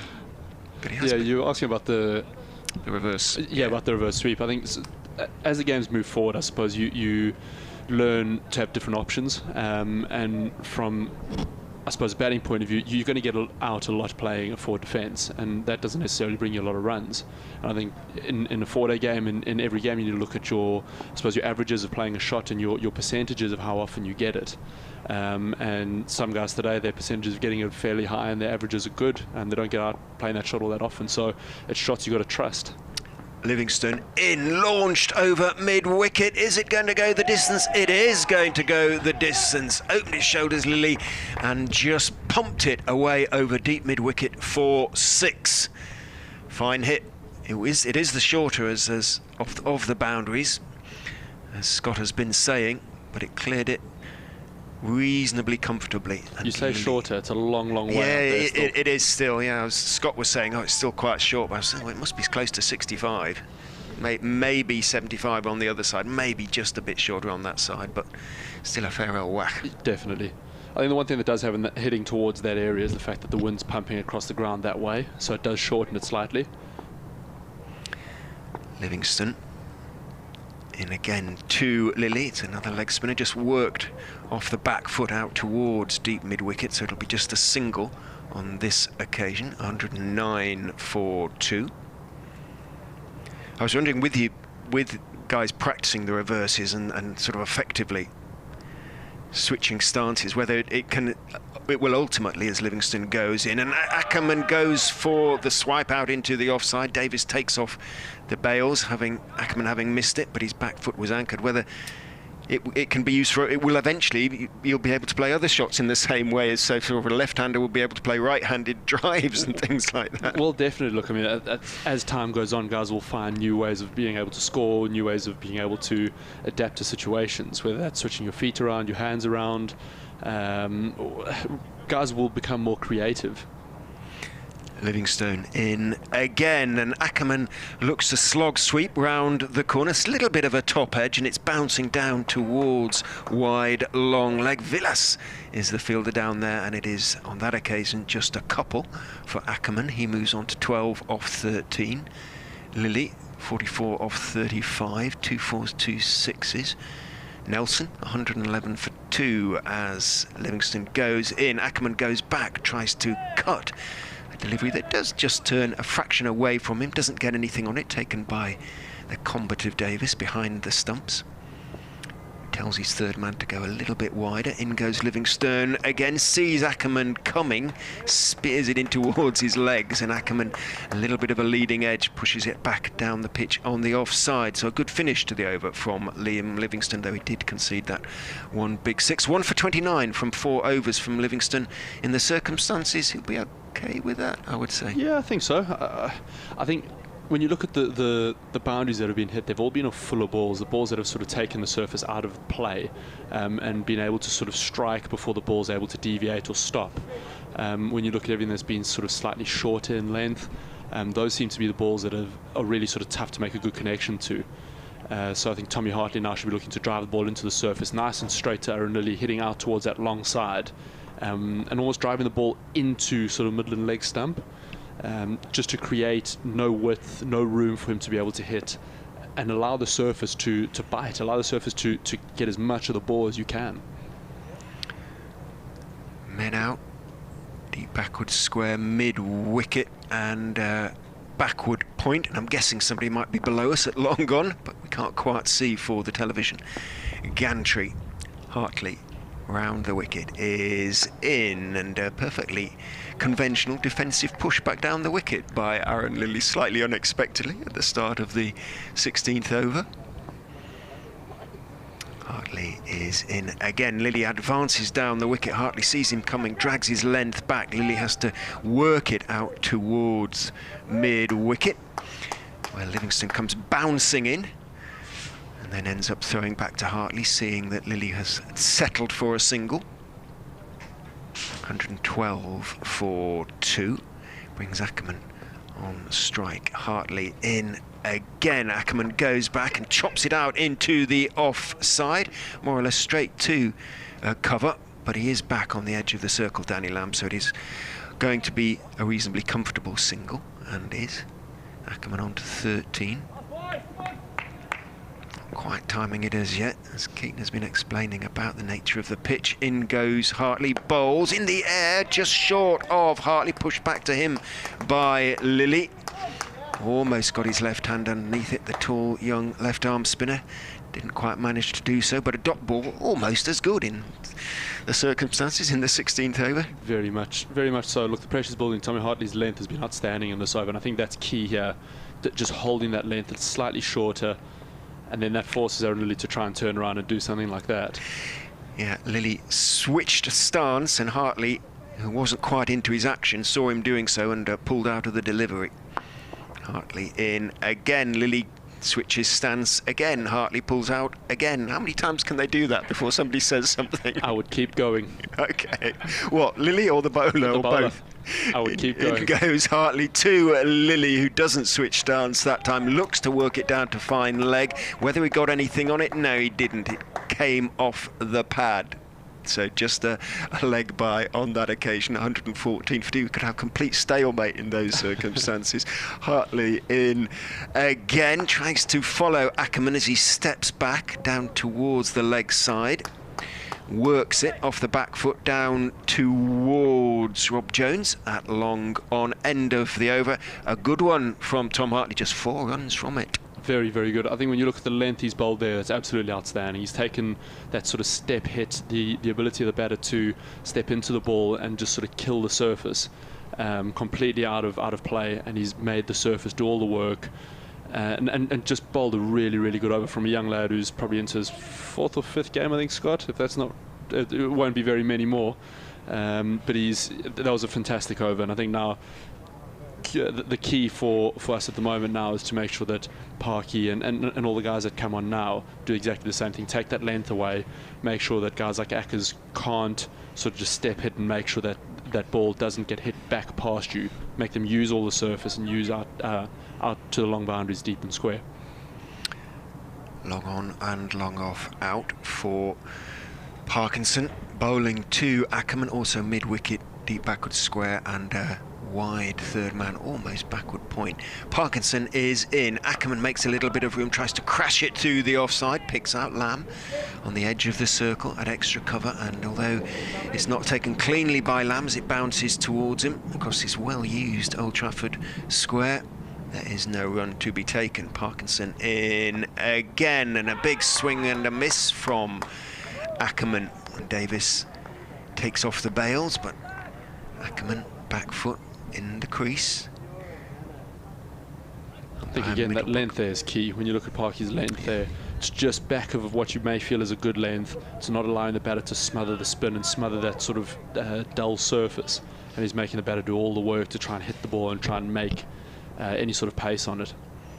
Parkinson bowls. Ackerman swings into the leg side, hits him fairly straight in the end. It was a slightly cross-batted hit, as though he was going towards mid-wicket, ended up running out towards, I think that's Jones out there in the far distance. It's little Josh Bohannon out there. That's Josh Bohannon, I beg your pardon. Little Josh Bohannon. Very little. Very little. He came in and fielded in front of the point. Single taken. Can Lilly get any change out of Parkinson? He too tries to swing out to mid-wicket, and he has found the gap out there at deep mid-wicket. Bohannon can't get there, nor can the man at at conventional mid-wicket. Picked his spot well there, Aaron Lilly. You refer to him as Lil. He wasn't here when you came to Lancashire, or was he? Yes, was he still here? Yeah, he was. I Okay. think that was his first year on the staff as well. Okay. In goes Parkinson, top-edged by Lilly. Should be taken by Davis. Lilly is already, I beg your pardon, yeah, Lilly is already walking off.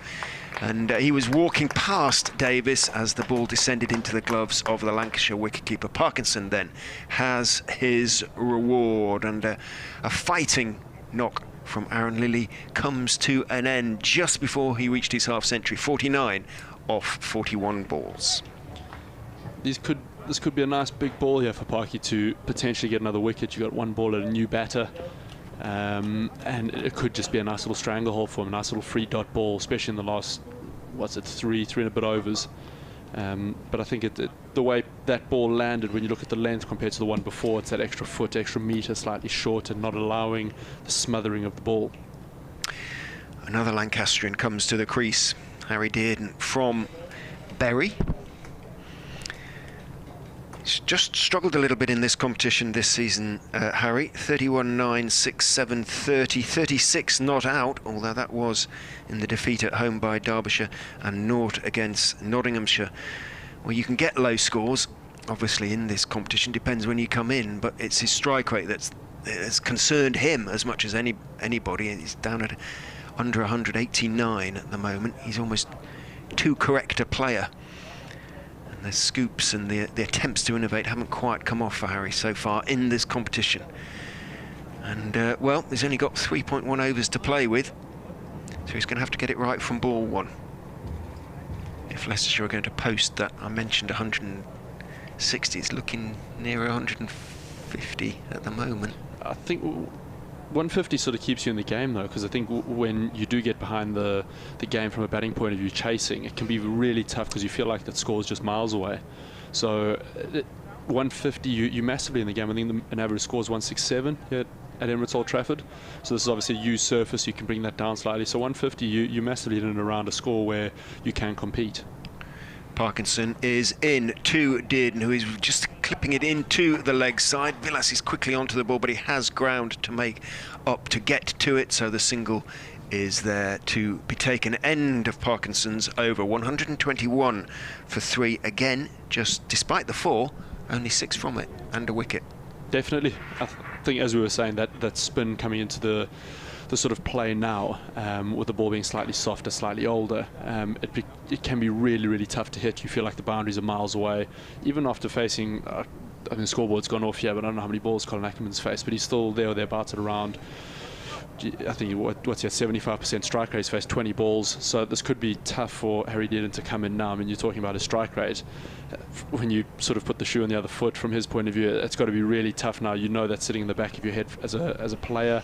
I mean, I saw his tweet the other day. Yeah, he's conscious of it, isn't he? That he was conscious, and I think as a player, you almost build that narrative yourself. And it's going to be tough work for him, this. And if we bowl really well to him here, he could find himself in a very sort of similar situation, feeling those same emotions, and that pressure can build really quickly. And he's still relatively inexperienced, Harry Dearden, though he seems to have been around for a while, and has. He looks around him. Chunky young left-hander, solid young left-hander. He's lost a lot of weight over the winter, so chunky's probably an unfair description. It wasn't pejorative, I do apologise. In goes Mahmood and bowls Dearden, who tries to swing him away into the leg side, and that kind of bears out what Keaton was saying there. The 3 stumps are splayed in a fan shape as Dearden tried to pull Mahmood away, and it probably didn't get up quite as much as he thought it was going to. And the stumps, as I say, are splayed. 121 for 4 as Keaton departs for now, and Scott Reed is back alongside. Lancashire, they've squeezed well, I would suggest. Scott, I think they'll be reasonably pleased in the circumstances. Yeah, it's, as Keaton mentioned a little bit before, it's a tactic that Lancashire use quite a bit, certainly when they get their spinners into play, and that word, I think, it sums them up quite nicely in terms of what they try and do with Parkinson, with Livingston, with Hartley. They do try and squeeze those those middle overs and try and certainly in a ground like this, quite a big ground like this, where the boundaries are big, get your spinners into play, try and clamp down the opposition, make life difficult. It's a tactic they use quite a bit, and invariably to pretty decent success as well. First wicket for Mahmood, 1 for 20 for him. Parkinson 1 for 18 from his 3 overs. Examines the ball with forensic care and then rubs it on the back of his reds, as I guess we must refer to them.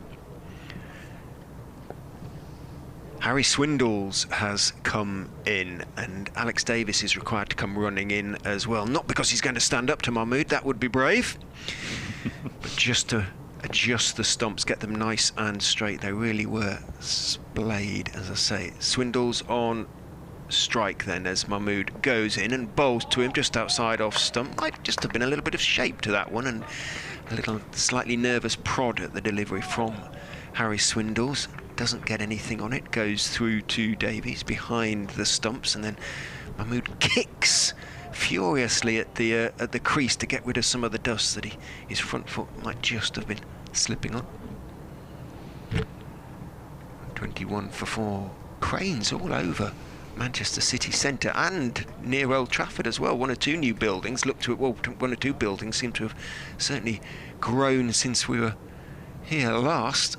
Leicestershire, including one behind the hotel, which looks reasonably well populated as Mahmood goes in. He makes a bit of room, Harry Swindles, and Mahmood still bowls outside off stump, and the pace and the distance means that he misses his attempted hit out into the offside by some margin. 1-2, 1 for 4. Wicket ...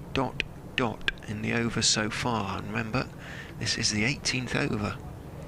I know on Thursday evening and Friday for the Yorkshire game and the Durham match here, quite a few of the players had family and friends in the hotel watching some cricket for the first time this summer.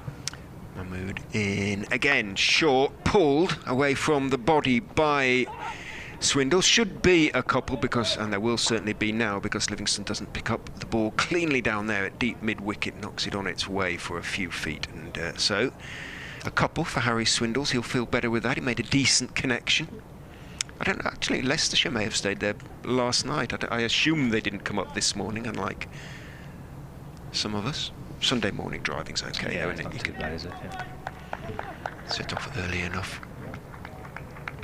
I know that Liam Livingston's mum and dad were watching on Thursday and Friday, and Alex Davis's parents were here as well on the balcony of the hotel watching the sun. Mates rates, one's trust. What I trust in goes Mahmood. Drops it a little bit short, but it's a slower ball as well. Really clever bowling from Saki Mahmood, and Swindles advanced down the wicket, but he's being made to look a bit of a novice here by Mahmood. The swing was inelegant, and again he missed it by a distance. This is what Mahmood does so well, certainly at the bowling at the death, either in T20 cricket or 50 over cricket.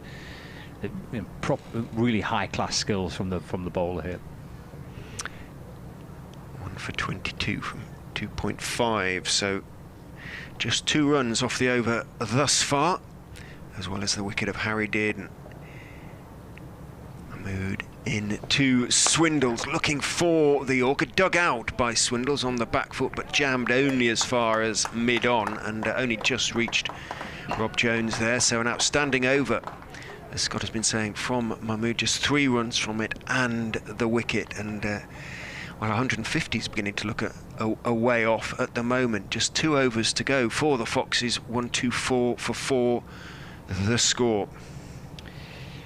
It's just a reminder that it's been the final round of group fixtures in the T20 Blast, with Leicestershire looking to try and finish in the top 3 of the North Group and try and qualify for the knockout stages, but they need some results elsewhere to go in their favour. We'll have a look at how the scores are shaping up during the course of the interval, and Lancashire need a bit of help from Surrey as well. 22 runs off the last 5 overs, I make it. Outstanding bowling. It is, yeah. It is good stuff from Lancashire. Parkinson at 3 overs, 1 for 18, and he'll bowl his 4th and final over. Swindles on strike, and he's sweeping the ball down to backward square leg. but just for a single. Takes him to 4, 125 for 4. He brings Colin Ackerman back on strike, 15 not out from 20 balls faced. Parkinson from the Anderson end, twirling in and bowling. Beats the infield, that will be 4, and a welcome boundary for the Leicestershire Foxes, greeted by the teammates down below us. Just a full toss, was it? Did it just over pitch that one? Young Matthew. We can see if we can see a replay, but it's quite hard to squeeze in a replay because he gets through his overs so quickly. Already into his third delivery, coming up onto his toes and pushing the ball up towards mid-on. And long on, which is Josh Bohannon, comes up to complete the fielding. Got to it pretty quickly there, to be fair.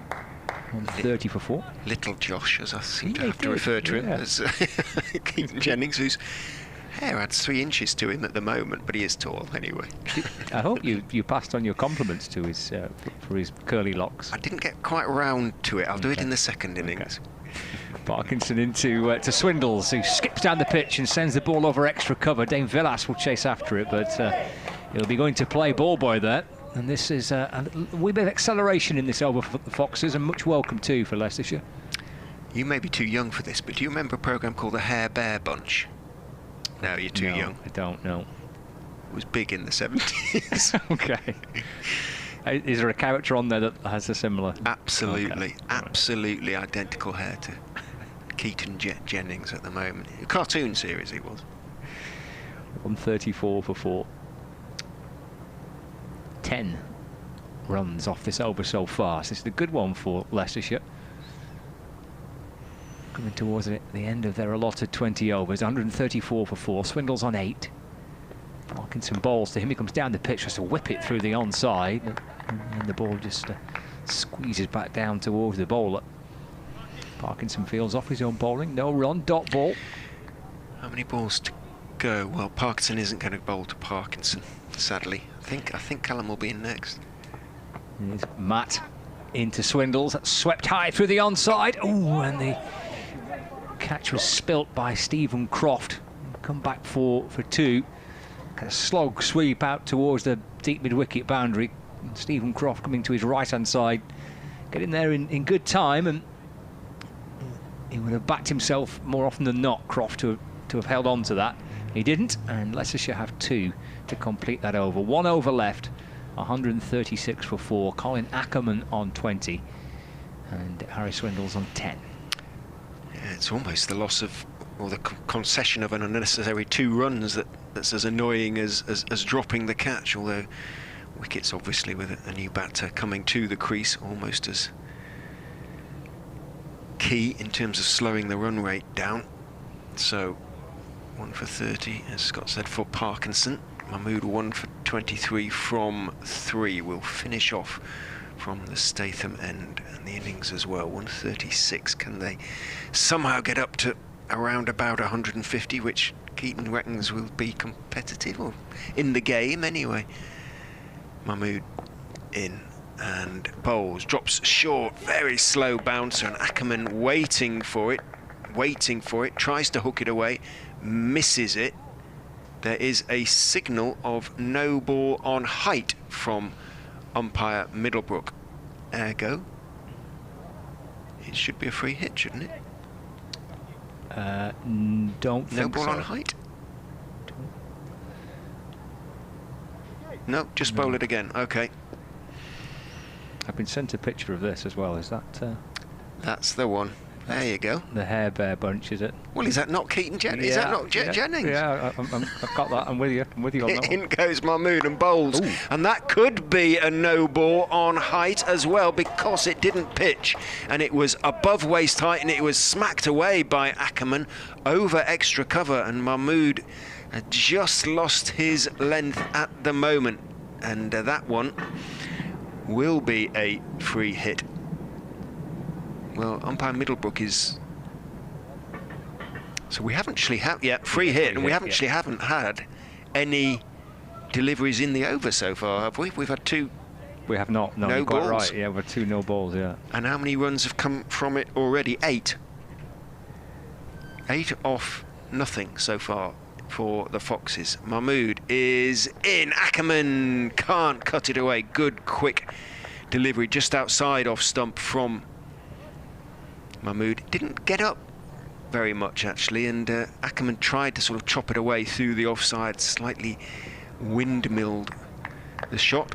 Helicopter shot, almost. Didn't get anything on it, so Mahmood has now bowled a legitimate delivery. A dot ball. Just showing the camera for those watching on the live stream the picture that I've been sent of the Hair Bear bunch. Can you spot Keaton Jennings across those 3 characters on that image? I'm just hoping he's not in the back, looking, waiting behind us. Certainly far too old. In goes Mahmood and bowls straight. Slogged down towards long on. In from long on comes Wood, but good running by Swindles, who is running to the danger end. The non-striker's end was always going to turn for the second. Quick between the wickets. So Ackerman on to 26 at a runner ball now. Swindles has 10 off 9. Foxes 146 for 4. Looks like they're going to post that score of 150. Maybe a few more. Still got 4 balls to go in the innings. Mahmood in again. Ackerman tries to make a little bit of room. Good full delivery. Slight part of the bottom edge down towards long on. And the throw comes in from Wood. It had to hit the stump to have any chance of running Swindles out. It didn't. So Swindles with Lamb doing the backing up. Makes his ground. Ackerman picks up 2. And again he's down on his haunches. I think he's just got a little niggle or something at the moment, Colin Ackerman. I'm not quite sure, but sure, as a modern athlete, he can't be puffed out. Mahmood, 3 to go. In again to Ackerman, slower ball onto the leg stump, almost the body on that occasion, and looking to pull it away. Doesn't really get up bottom edge, and it runs out towards short mid-wicket. Mahmood himself does the fielding. Ackerman picks up a single. 29 off 28. I've been sent a much clearer picture as well now of the character from the Hair Bear bunch, and yeah, I can absolutely see that. It's tremendous. It does look like he's put his paws into an electric socket, doesn't it? But Keaton's is a bit more stylish than that. But there's just a whiff of Hair Bear. Mahmood casting a dark shadow in the bright sunshine. In he goes, bowls, and a beautiful or attempted scoop by Swindles, and he's run out. Ackerman, he went for the run, it went through. Swindles missed it, it went through to Davis, who, having taken off his in fact he didn't, he kept the gauntlet. No, he did take off his right somehow. Whether he took that in his gauntlets or whether he'd already taken his right gauntlet off. Anyway, he threw the ball at the stumps and hit them with his inner on. So how he got the right gauntlet off in that time? What did he do? Oh, he didn't have it on. Look, it's hanging out the back of his. You're right. So he's actually keeping wicket with one gauntlet. He's got his right glove hooked there. You can see onto the back of his trousers, and that is a throw with meaning, wasn't it? I mean, he absolutely demolished the stump, and he hurtled that ball with a bit of pace on it. He meant that, didn't he? He did, but it had to be, because Ackerman had committed to the run immediately and was fairly close to making his ground. So good work by Davis. It was, yeah. Mahmood has come back well after conceding 8 runs before his over had started. 149 for 5 with 1 ball to go. He's still just got the one glove on, hasn't he, Alex Davis? Yeah. Mahmood in to Lewis Hill, and he's going to have to bowl that one again because it's down the leg side, and it is going to be signalled wide, and is signalled wide. So the 150 is up for the Foxes of 19.5 overs. How many off this over so far? Well, it started on 136, so 14 off the over so far. 1 ball left of it. Yeah.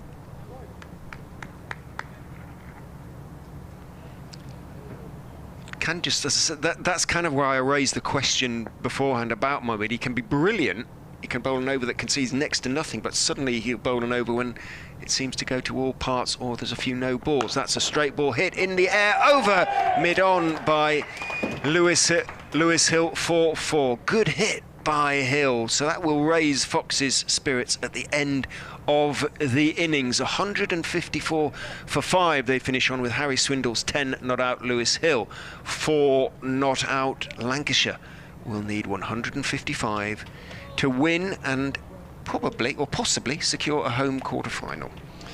And that's a good little flourish, that, wasn't it, by Leicestershire Foxes? A nice little end to the to their 18 off the last over. Their innings, that.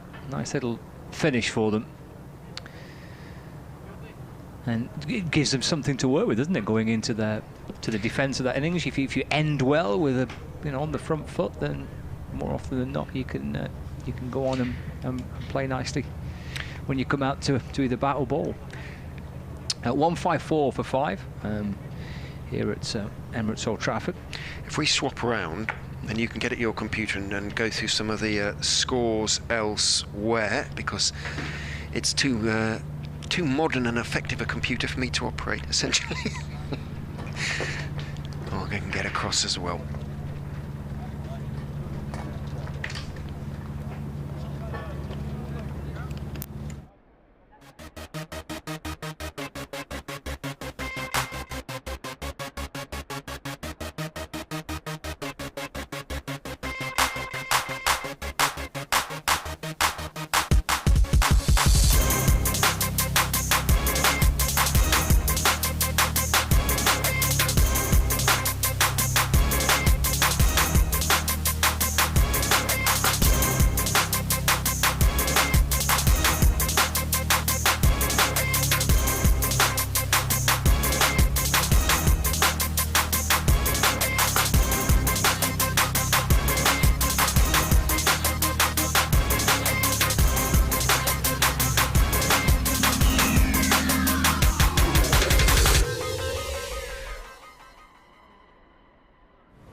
Hello again from this splendid day at Emirates Old Trafford, and a match beautifully poised to match it as well. It's Vitality Blast, hoping for a home quarter-final. Lancashire. Frustrating time with the ball though, got Keaton Jennings and Warren Hegg with me. So how do you assess that? 154 for 5, and normally a target that you'd fancy yourself, especially if you were about to take the crease. Yeah, look, I think we'll definitely be backing ourselves to get ourselves over the line. I think obviously we made a couple of errors with the ball, but when you look at their innings, they didn't rotate strike particularly well through that middle period. They were only looking at boundaries, didn't probably quite read the situation, realising that a run a ball, getting bat to ball and getting off strike potentially could get you up towards that type of score anyway. So I think key for us will be making sure we minimise dot balls, and then that first 6, making sure that first 6 is for us is really good and nails down the rest of the game, so we are able to take ones at a relatively sort of risk-free rate. Yeah, it was a steady start for Leicestershire Foxes, wasn't it? And then there was that time for Lancs just around the sort of 16th over. You just thought, we're in here, and then the tail end of it didn't quite go to plan. Yeah, definitely. Look, one thing they did do well, they kept wickets in hand. But I mean, when you look at everybody's first sort of 20 balls, there weren't sort of strike rates that were particularly high. Everybody was up and around sort of 80, 90, 100%, and then were able to catch up later. So it shows your first 15, 20 balls can be tough to get in. So looking to get off strike, making sure you work in that partnership with your mate, and just make the game slightly easier for yourself in that first 15 is going to be crucial. So from our point of view, if we minimise those dot balls, I think we will be in a really good place. Warren, we talked a little bit about wicket keeping and Alex Davis before the game. So to take out Delaney just for the loss of 1 run was nice early on. Absolutely, yeah, and I think exactly what Keaton said. I think Lancashire will be absolutely delighted with that. I would be delighted at that, and I think it's a real test of character now, especially what happened against Durham and chasing, to come out of the traps really early, start really strong in that power play, and get off to a really good start. But yeah, they played well. I think they played. I think they played really well up top. I think they looked strong and they hit the ball in the right areas. And I think with Lancashire's experience of playing here at Emirates Old Trafford, I think that could be the telling factor. So when you look at that, is that pitch behaving as you'd expect? I think it's a bit better than the other night, isn't it? I think on a whole, I think it's coming onto the bat a little bit better. I think good bowling is always going to be difficult to rotate the strike on this kind of pitch, but we've got the firepower in that dressing room to be able to be strong up top and also hopefully rotate in those middle areas, which Keaton said is really important. And that's what Villa and Chappers will be saying now. Yeah, definitely. Look, I mean, guys know what they sort of need to do, and I think, like you were saying, that sort of surface allows you to make sure you do get in, you give yourself a chance, and then you rotate the strike through the middle period. I think when we've played our best cricket here, we've won the power play and then really killed teams in that middle phase by rotating strike, by being savvy, knowing Emirates Old Trafford, and running teams into the ground. Guys like Dane get in, and you just feel like you can't stop him. So definitely, look, they'll be saying right now, sort of make sure we get ahead of the game in that first 6 and then make sure we run and rotate strike incredibly well. It's a really big pitch as well. I mean, the pitch is massive, the whole surface of this, and we saw there later on in the Leicestershire innings how they ran twos to the field, and I think in the last couple of games the boundaries have been a little bit small, and I think the pace that we've got in this side in chasing will be with the coach and the captain in there will be saying run your runs hard, and there's twos everywhere. You're really looking to get out of that power play what Leicestershire couldn't. Absolutely, yeah.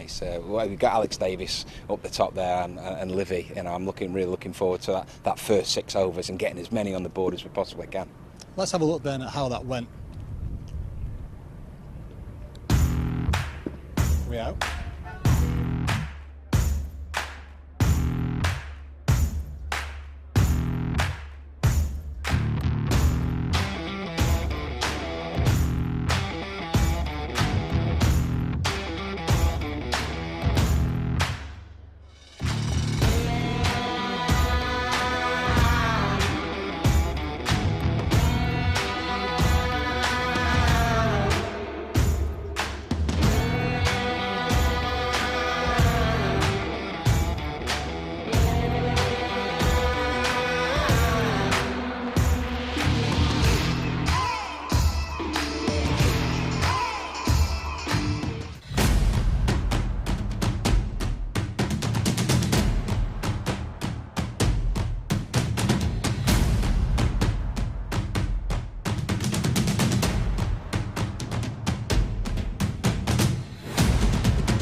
So that was it, Leicestershire's 20, 155 the target for Lancashire. And Warren Hegg, we were talking before as well about just what was crucial in keeping that down, because it could have been much worse. And Alex Davis was brought in for that experience as well, so not just taking Delaney for one, but he also he took Lilly as well, we were talking about earlier as well, just short of the half-century. Absolutely, yeah. A great performance from Alex again, and I think so. He'd run out at the end was a great bit of skill. Glove came off quickly, threw the stumps down. I mean, he's got a great arm, as we've seen in the last couple of games in the outfield. That you take to run to Alex Davis at your peril. Really, he's been sharp all year in both the red ball and the white ball competition. It's something that these keepers work really hard on now. And the keeper is a very, very important part of a T20 side. It's not just someone who can come in and flail it to all parts of the field with the bat. It's someone that can produce those special moments, get that run out, get that great catch, and it keeps teams down to gettable scores really. And a kind of watching brief there for George Lavelle, because You see him paying close attention to that, and that can only be a good thing when you've got this kind of mix in the squad. Absolutely, yeah. And George and Alex work very closely together. You know, they're the same stature. You know, they're quite short. They're quick. They're stocky. And George, being the kind of the player he is, he'll be watching Alex closely, trying to pick up what he can for when that situation comes again for himself, to be in the team and to try and give the team a bit of a boost towards the end of the innings. Do you see that firsthand, Keaton? Is it best mates or just healthy competition? Look, I think the joys of the sort of game we're in is, at the end of the day, it is sort of performance based. You can be the best of mates. You can play. I mean, I've been dropped for some of my best mates, guys that would probably stand next to me at my wedding day. So that's the way it is, and you don't feel anything but happiness for them when you have that close sort of a relationship or friendship outside of cricket.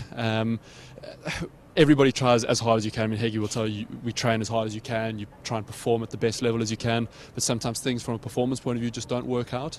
Everybody has followed a different path, so from a young lad like George Lavelle coming into the side, I can offer him something, Davo can offer him something, everybody can offer him something quite unique.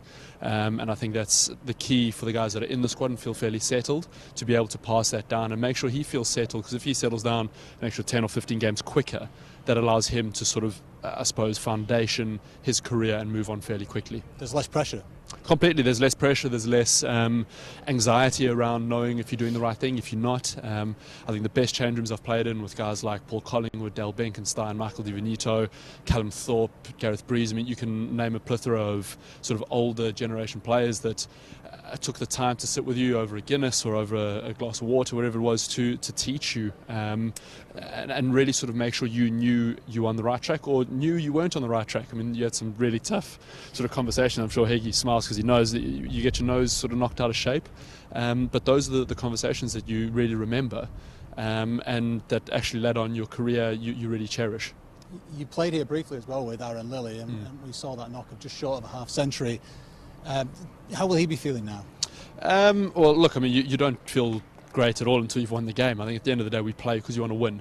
And you can get 100, you can get 50, you can get 0. The point is, for me, I play, I want to win. And so you've got the win at the end of the day. That's the good feeling. That's the walking back in the change room, singing your song, or sitting down in your gear, having a beer with your best mates, guys that you've worked incredibly hard with over the last season, the last 3 hours, whatever it is, to share those moments. And I think, I mean, Heggie will tell you, having moved out of the game, that those are the moments I would imagine that you end up missing being a past player. For sure, yeah, that's a really good point as well. And being a professional cricketer or professional sports, if you've had some kind of contribution in that day and getting your team over the line, it's a really special feeling. And you set yourself, I used to set myself goals of trying to be a major contributor in maybe 4 or 5 games a season, whether it be a 25 not out at the end of an innings, taking a couple of great catches to get rid of the opposition's superstar, and then to make it, or to cap it all off, to actually win the game and take the points home. That is what the most important thing is. You've got to make the most of good performances. You've got to make the most of bad days and lift yourself up when your days are not so good, because you get a lot of poor days as well that the team wins, but you've got to get to a level where you think, you know, we're on the right track here. Yeah, massively. I think I saw an article the other day, or a little sort of meme about Rahul Dravid. I think it was saying like he'd batted 400 or 600 times for India, and of that was saying like 75 or 80% of them were failures, and was saying like he's perfectly placed in order to talk about failure despite being so successful in his career. I think that's what you're talking about. You have so many poor days, but to know you've been through it, to help a guy like young George Lavelle, you've been there in that situation, having dealt with that failure, that hardship, that anxiety going home with a poor performance. So to pass that information on, that he knows he's actually on the right path, is quite crucial. Yeah, and with that sort of knock of 49, without wishing to labour the point, having come back here, will he not just think, you know, self-assessment being important, I could have maybe got a bit more, because there was particularly a bit where Danny Lamb was sort of struggling to outwit him.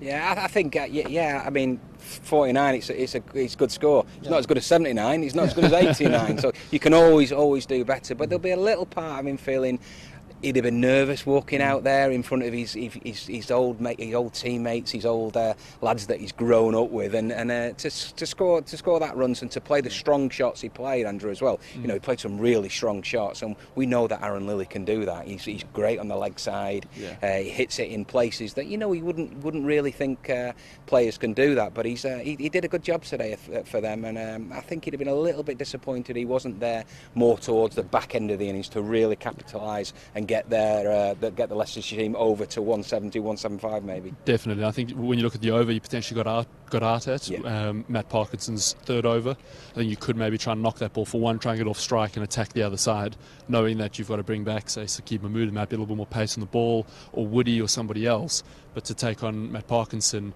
after just hitting a boundary, maybe the risk wasn't needed at that point. So Lils could be in a position where if he doesn't get the win, maybe you look back on it as a player and you go, you kick yourself up the bum and you think maybe I could have put in a little bit more. Here's one for you quickly before the players coming out. And I know that you've got Liam Livingston, Alex Davis there. As an opening batsman yourself in 2020 competition now, what would you be feeling right now walking down those steps? Me, I'd be absolutely sort of bricking it. I'm a terrible starter in terms of walking out to the field. I generally feel quite a lot of nerves. And then as you sort of get into your knock, you feel a little bit better, that anxiety, that sort of white sort of feeling down your back, the cold sweats. So yeah, once you get out into the rope, you actually get into that battle, that's when it kind of all settles down for me personally. Great. Well, Lilly was a known quantity. Of course, Nick Welsh, bit of an unknown quantity. Lovely knock for 43. Hopefully we won't be talking too much about that at the end if Lancashire can chase down this target of 155. Let's see if they can do that or if Leicestershire Foxes can prevent them. Back to Scott Reed. For now. And, try and defend this total of 154, but a slightly unusual interval for a T20 cricket match. Well, if Leicestershire lose the game, I mean, it won't make any difference in the greater scheme of things. Well, it potentially will if Somerset... If for example, Durham were to win, yes, then they're going to finish third, whatever happens, and it won't make any difference to Leicestershire, even if they win this game. But if Durham were to finish above them. If Durham were to lose and Northampton were to lose and Somerset were to lose, and then it gets tricky. I think my learned friends will probably be involved. It could all get... We could not have a... It may be that we don't know who's going to be in the quarterfinals until the ECB have pronounced. In the meantime, can't we just have some sport? And it'll all be straightforward and clear, and this is what's needed. Well, we think, Lancashire need 155 to win this game, we reckon, on the scoreboard. We'll see what happens.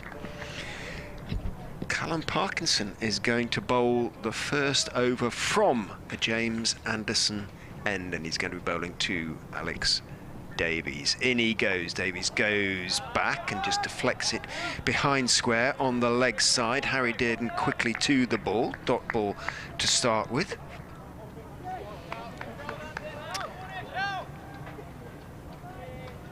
Davies, 216 runs, averaging 30, strike rate of 128 as Parkinson goes in and bowls to him. Forward defensive that sounds as though it came off the bat. Davies is back to us. Parkinson appeals on the basis that it might have brushed the pad first. Umpire Middlebrook does not agree.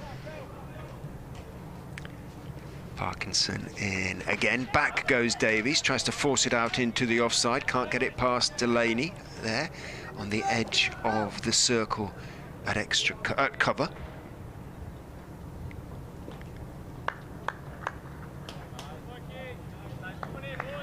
Parkinson, 3 dot balls to start with.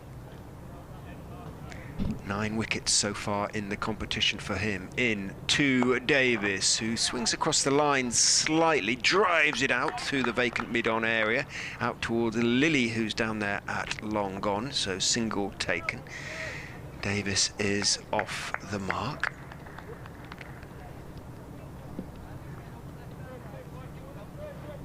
If anybody out there knows about the regulations and what exactly in that respect breaking them by using a heavy roller will mean, do let us know on Twitter. In goes Parkinson and Bowles. Forward goes Livingston, angle back, just blocking it out into the offside, picked up by Dieter Klein. Dot ball at Rich M. Ray, R-A-E. What's the number on the end of yours? 16. 16. In goes Parkinson and Bowles, an appeal for leg before he's absolutely convinced Parkinson. It sounded very wooden as Livingston tried to whip it away into the leg side. Plenty of pad as well involved, and Parkinson absolutely convinced. James Middlebrook less so, but still a pretty good opening over from Callum Parkinson, just the single from it, as there was at the start of the Leicestershire innings. It's starting with spin from both ends as well. Leicestershire Foxes, Colin Ackerman will ball the first over from the Brian Statham end. Lancashire held back on their use of spin until they got through the power play, but they had Luke Wood, Saqib Mahmood, Danny Lamb bowling. It will be Ackerman to open up from this end. The end that Richard and I are commentating from. The Brian Statham men watching Ackerman into to Davis. Shuffles back into his crease and just pushes the ball into the offside, and there is no run. The two outside the circle are at deep mid-wicket. As Ackerman comes over the wicket and bowls to Davis, who's going back and chopping it back towards him off a bottom edge. No run. There's also a long on Dieter Klein down below us. Pitch looks to have almost changed completely. It looked to be coming through quite nicely for the Lancashire pacemen, for Wood and Mahmood. Ackerman to Davis off the back foot, sliced away through the offside. And got through for a single. And he moves to 2. Alex Davis, as indeed to Lancashire.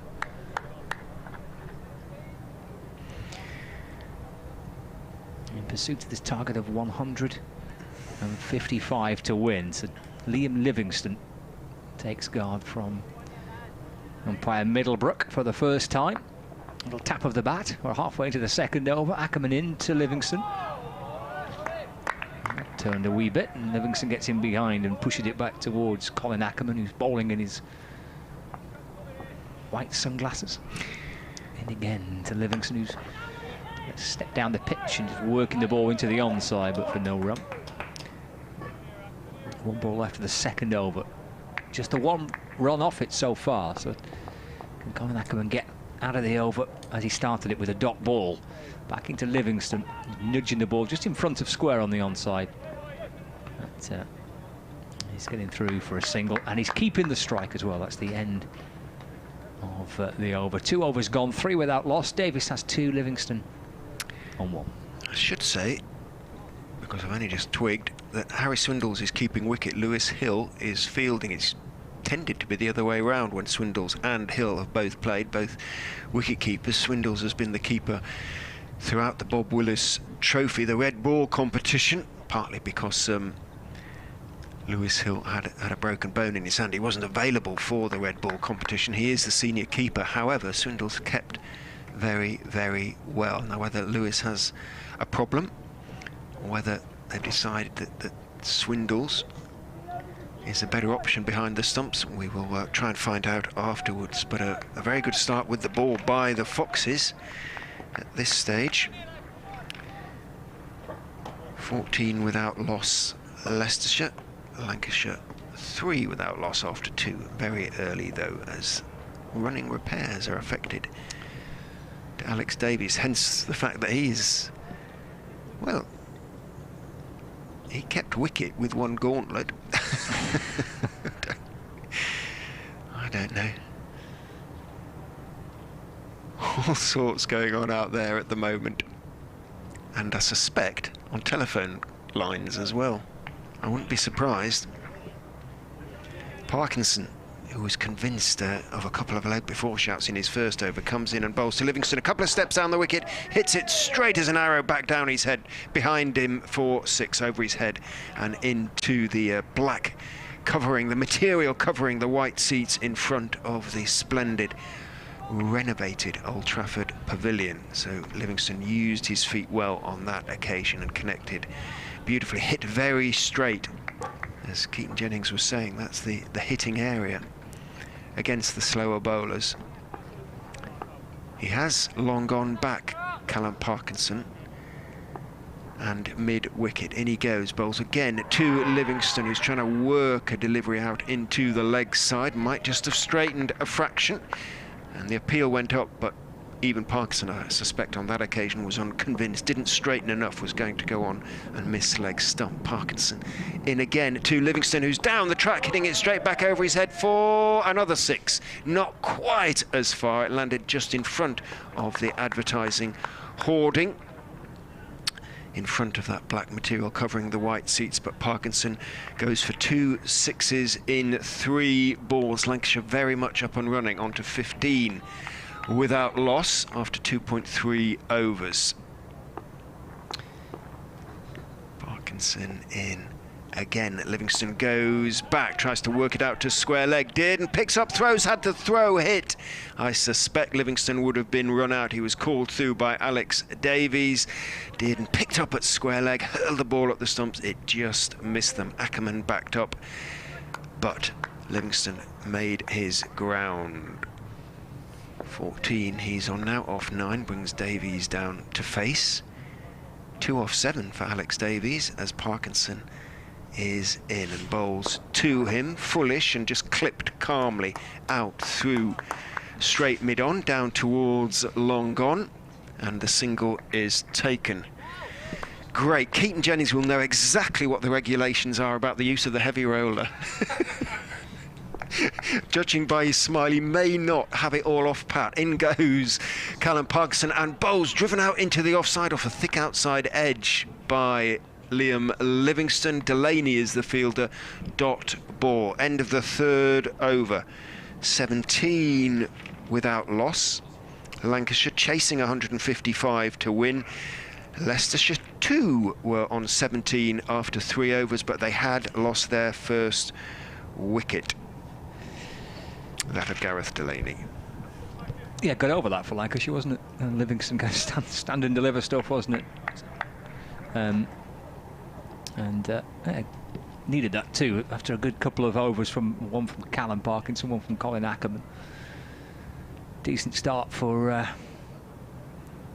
Leicestershire, the first 2 overs, but a little bit of release there with him. A couple of 6s for Liam Livingston. Durham are 37 for 3. Chasing 151. Aaron Lilly replaces Colin Ackerman from the Brian Stayther with Davis on strike. Reaching for it, Al Davis, and steering the ball up towards mid-off for no run.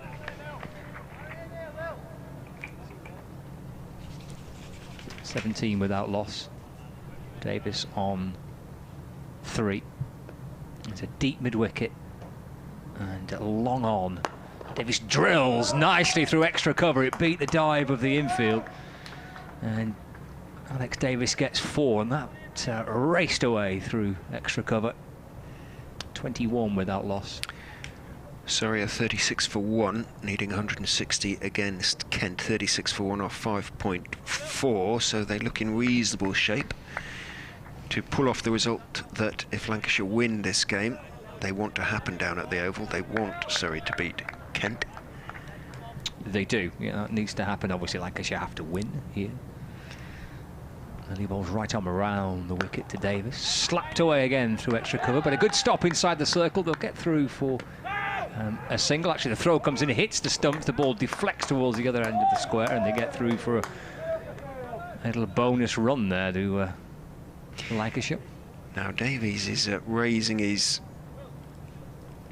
arms at umpire O'Shaughnessy, and somebody has said something, and Davies is going to have a chat about it. Who's that coming in? And there's a little bit of a confrontation going on out there, and Ackerman is coming forward to have a word.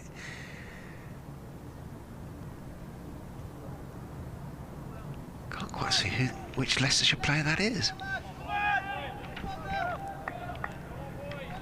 I think it's Callum Parkinson. Is it Parky? I think so, yeah. Had a little word with Alex Davies. Here's Lilly to Davis. And that'll be 4 more over extra cover. There was yelps of catch it as the ball was skewered over extra cover down towards the boundary for 4 more. 27 without loss with 2 balls left of the 4th. And it's going on. Davis is then walked towards Callum Parkinson, and fingers were raised. Now Liam Livingstone wants Steve O'Shaughnessy to intervene here. It's all getting a little bit fractious out there. Come on, boys. Let's play cricket. Let's play a game of cricket. Parky Callum won't back down from an argument, and Alex Davies is not known for backing down from arguments. It's Lilly, right on around the wicket to Davis. So he just follows that one, it beats him, it's through to the keeper, and there's no run. But it's all showing how much is depending on this game at the moment. The tension is running high. Both teams desperate to win the game for their own personal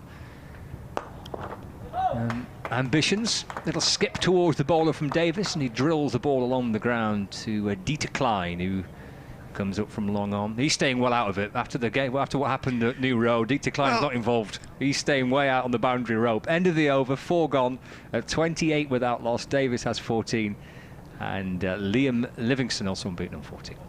Well, Callum's combative, but Dieter Klein is the nicest chap in the world. As I think Keaton might know him and will have played against him a few times, and he's unlikely to say anything. I think Dieter, but no. Oh, okay, no comment. Let's keep. Fair enough. Just goes to show, cross the white line and things can change. 4 overs. So if we go up to 6 and then Keaton comes in for me, that'd be great. So Dieter Klein, Leicestershire for the first time are going to turn to a little bit of pace from the Pavilion end, or the Anderson end, of course, as it's now known, James Anderson end. Left armour is obviously going to come over the wicket and bowls outside off stump. Fullish delivery to Alex Davies, tries to crack it away, bottom edges it hard down into the ground. It bounces towards point. In from backward point comes Nick Welsh, and there is no run. Durham are 41 for 4. So Durham are in trouble against Nottinghamshire. Their target. Clearly at Trent Bridge the wicket's doing a little bit.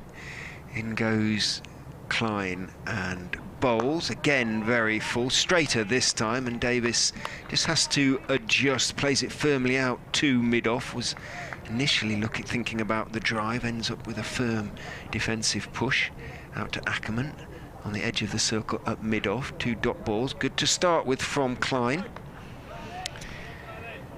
Imad Wazim with 2 wickets in his first over there for the Outlaws. They've prepared a turner. In goes Klein and bowls, just turned off his legs by Alex Davies calmly through square leg. The man at square leg is out on the boundary, so a single taken for the Lancashire opener. He moves on to 15 off 17. Livingstone has 14 off 10, 29 without loss, and wickets in hand may be hugely important as the innings goes on. Livingstone just bends at the knees as he sees long gone being posted. Klein is in to Livingstone, onto the hip, helped on its way down to fine leg for 4. Poor delivery from Dieter Klein, with the man at fine leg up on the edge of the circle, and necessarily slightly wide as a consequence. Callum Parkinson, that is. 4 runs for Livingstone, moves on to 18, 33 without loss.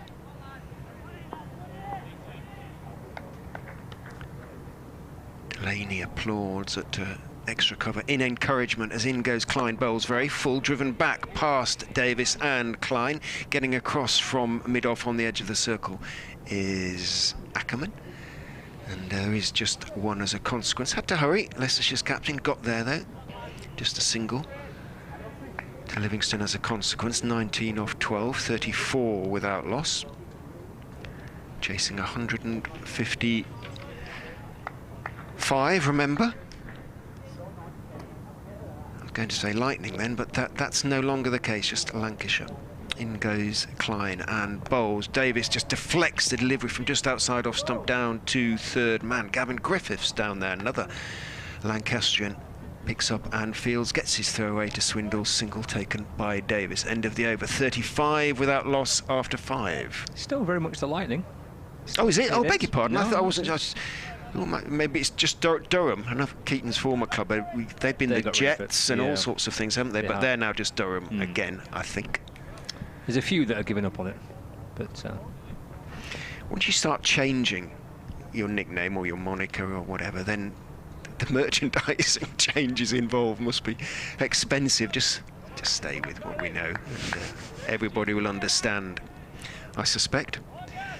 Jason Roy's 33 not out, and Laurie Evans 31 not out. Surrey 69 for 1 after 9. And their target is 160 to win. Well, they're doing their part of the bargain then, as far as Lancashire are concerned, it sounds like. Yeah, just to kind of recap, a defeat for Kent. If Kent lose that match at Surrey and Lancashire win here, then that will be a home quarter-final. Leicestershire are looking for a victory and a little bit of help from elsewhere. And there's 1 or 2 games that are going in their favour as well. Northamptonshire in trouble as well, aren't they? 48 for 3, chasing 192 of 5.4. The Steelbacks. Here's Gavin Griffiths into the attack from the Brian Stay the men, right over the wicket, bowling to Alex Davis. That's just nudged away into the onside for no run. So if Northants were to be beaten and Durham were to be beaten, Somerset in fairly good shape, 161 for 7 they made. Gloucestershire in reply after 7.5 overs at 48 for 3.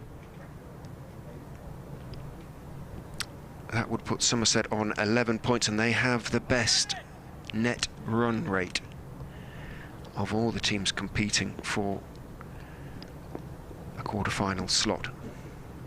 Griffiths, Davis waiting.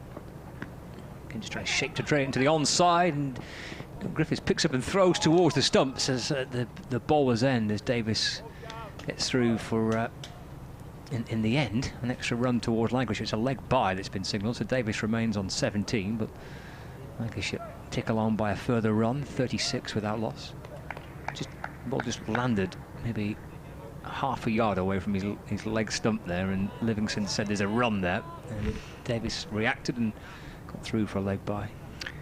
Griffiths looked to be ahead of Livingston there briefly as they both ran towards the ball. I thought he might just use his... I did. They practice football often enough beforehand. I was waiting for the kind of the side kick towards the stumps from Gavin Griffiths, but decided to throw towards the bowler's end instead. Griffiths to Livingston, that's eased away off his hip to a deep backward square leg. 37 without loss now.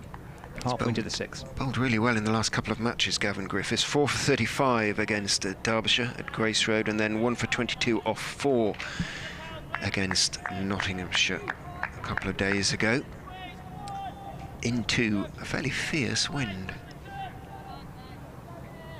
Another one with Lancashire connections, of course, Gavin Griffiths. Famously so.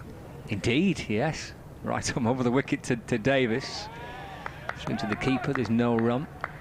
That would have been 2015. Semi-final and the final he played us. I think he come in towards the end because of an injury to Kabir Ali. Have I got that? Is my memory serving me right? I think he got into the team because of that injury, but yeah, he bowled brilliantly at finals day. He bowled the maiden, didn't he, in the semi-final? Yep. I think. Lancashire's only T20 trophy back in 2015. Griffiths back into Davis, slashed away through the onside. It'll bounce just in front of the bearded Aaron Lilly. You can see him from miles around with that quite magnificent beard. Davis gets a single, moves to 17, 38 without loss. Yeah, bottom hand coming off the bat, just an indication that, as Keaton has been saying, stopping in the pitch a little bit. Went at it hard.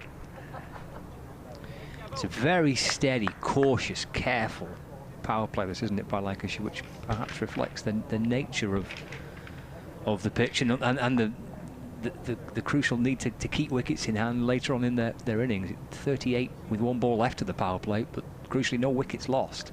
Griffiths into Livingston, and as he cleared mid-off, I suspect he'll be gone here. Colin Ackerman takes the catch, running backwards. Fist clenched, yelp of celebration. Livingston looking to try and get out the power play with a boundary, trying to hit over the top. And he's caught by Colin Ackerman, running backwards with his fingers pointing towards the sky. Takes a very neat-looking catch at about shoulder height. And Livingston departs for 20. And Lancashire lose their first wicket with the final ball of the power play. 38 for 1 after 6. Lancashire after their power play 39 for 1, so absolutely nothing in it. Absolute atavistic cry of triumph there. That sounded a bit Parky-like. I think he's determined, is Callum. And on that note, I'll let Keaton come in and explain why. Took the hand grenade off Richard Ray and then disappears out of the commentary box. I wish Keaton all the very best. 38 for 1 after 6. So Stephen Croft is the new batsman to join Alex Davis. But this is set for a terrific game of cricket. This could be a game of real intrigue. It's not a huge, high-scoring game. We've not seen an abundance of sixes. I mean, with the exception of Nick Welsh. This has been a hard-fought game of T20 cricket so far, and as Keaton joins us, it'll be a fascinating, I think, conclusion to it. Well, hopefully there will be. Hopefully it's a really good tight game, one which Lancashire get the points at the end of it. That would be ideal. I'll put that pin back in the hand grenade as you walk off. Delaney replacing Parkinson. And he bowls to Croft, just onto his hip, and that runs down towards the final leg boundary. I think Parkinson's chasing after it down below us here.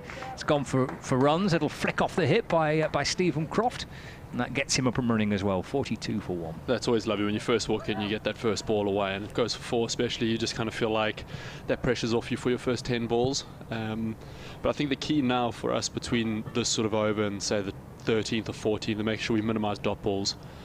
You saw in the Leicestershire innings there was a lot of dot balls and a lot of sort of building up of pressure which forced release shots. So if we can minimise this dot ball percentage between now and that sort of stage, I think we'll put ourselves in a great position to be able to hit out and sort of get over the line. And I presume that's not just boundary hitting, is that? So that's 1s and 2s and ticking along. Yeah, 100%. That's what I mean. You're getting off strike, making sure there's no dot balls, so no balls that aren't runs off. So exactly like that, make sure you get the ball sort of into the field, run hard, and make sure you keep the scoreboard ticking over, because suddenly you look up and you're on 100, you're on 110, and there's not that much work left for you to do, and only takes 1 or 2 boundaries from there. Croft just actually pushed that towards the edge of the square, and one of those ones where, because it was rolling with little pace towards the very edge of the 30-metre circle. I've been pondering a second, but it was a very gentle jog through for Croft. He's up to 5, 43 for 1. Another run here for Lancashire, just tickled away through mid-wicket by Alex Davis for a single. Takes him to 18, 44 for 1 with 2 balls left of the 7th over. 1-5 is the target for Lancashire Lightning. Stephen Croft, who's recently passed 4,000 T20 runs.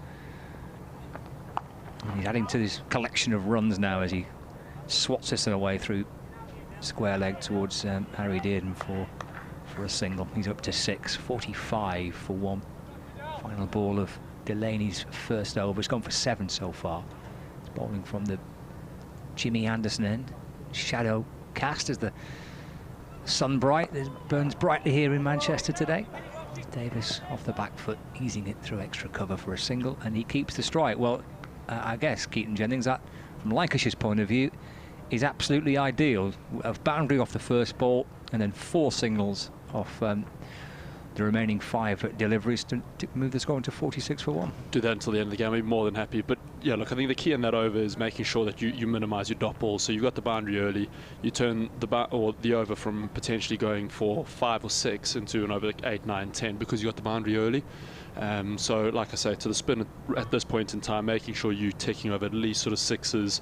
The odd ball will go away for a boundary, you get a 2 because of the spaces that allow you on the field. and then just making sure you sort of drag the game, exactly like Leicester did to a certain extent, drag the game into that last 4 overs, which allows you to take a couple of risks, which allows balls to sort of fall in space because that momentum suddenly sits with you. There's a real sense of kind of a tactical battle going on here as well, the ability to adjust and to adapt your game, to play a different type of T20 cricket. If you're out there in the middle, either in the field or with the bat, it's actually quite nice to have a different type of a T20 match. Yeah, definitely. Look, and I think for me, one-day cricket's all about reading the situation that's in front of you, and at times you're going to feel like you need to be going at 12 and over. At times you, especially at this sort of period of play now, you're going to feel like you need to be going at 6 and over, and it's about having the awareness and the game savvy that allows you to, one, pick up on that, and then two, execute that skill of being able to deliver that rate of play that the game sort of determines. Starting the 8th over, Ackerman bowling his second. That's chopped away for 4. So again, straight away, the first ball of the over, Davis able to guide it through extra cover for 4. And a boundary gets Lancashire up and running in that over. It brings them up to 50 as well, 50 on the board. And Davis moves on to 23. Off 25 balls, 50 for 1 in the 8th. Just take it to that game at the Oval as Ackerman comes in. Balls to Davis again, that clears extra cover just about. There was yelps of catch it. Successive boundaries for Davis. 54 for 1. I mean, I think he may have taken his finger off it. He got something on that at extra cover. He may have just got a little fingertip on it, actually. Yeah, really big stretch up top there, just trying to make sure he sort of gets a hand on it. I think it's got to go down as a chance. I think on these sort of surfaces, you've got to know that at extra cover mid-wicket, you are essentially a catcher because of the stoppiness of the surface, and you've got to be very well aware that the ball may come to you at that sort of point in the game. Yeah, and a little issue with the fingers on the left hand, though. He's given the thumbs up there as Nick Welsh. It's like he's okay. For a second, the umpire came across just to double check he was okay, but as Keaton described, his left hand went up above his head, stretching for it. The ball flicked the top of the fingers, and just took a moment just to get himself back set. Ackerman into to Davis, and that's turned away out towards deep square leg for a single. Dieter Klein comes up to field. The score moves on to 55 for 1. We're halfway into the 8th over. Emirates Old Trafford on the BBC Sport website and app with BBC Radio Lancashire, BBC Radio Leicester as well. Ackerman to Croft, angling in the ball into the onside. There's no run. And with Lancashire Cricket TV live from Emirates Old Trafford, this T20 Blast fixture, the final group game for both these two sides. Croft turns the ball off his pad just in front of square for a single, and he moves up to 7. And Lancashire move on to 56 for 1. Lancashire already secured a place in the quarterfinals, but ideally they'd like to be here for it. And to do that, they need to win this game and hope that Kent lose. And Leicestershire still have a little sniff of trying to sneak into the quarterfinals if they can win here, but they need some help from 3 other games. Ackerman bowling. This is swatted out through the onside by Davis. Again, Klein coming up from the rope to field. And that is the end of another pretty productive over for Lancashire. They'll be content with their work so far. 8 overs gone. The loss of the Liam Livingston wicket out for 20, but Davis on 29, Croft on 7, and Lancashire Lightning are 57 for 1. Yeah, this could be a nice little sort of tasty encounter. Might get you enough and fork out here and try and watch this now, because I think Davo's not the kind of guy to back down, and especially with that sort of confrontation with Kel Parkey earlier, this could be nice and tasty.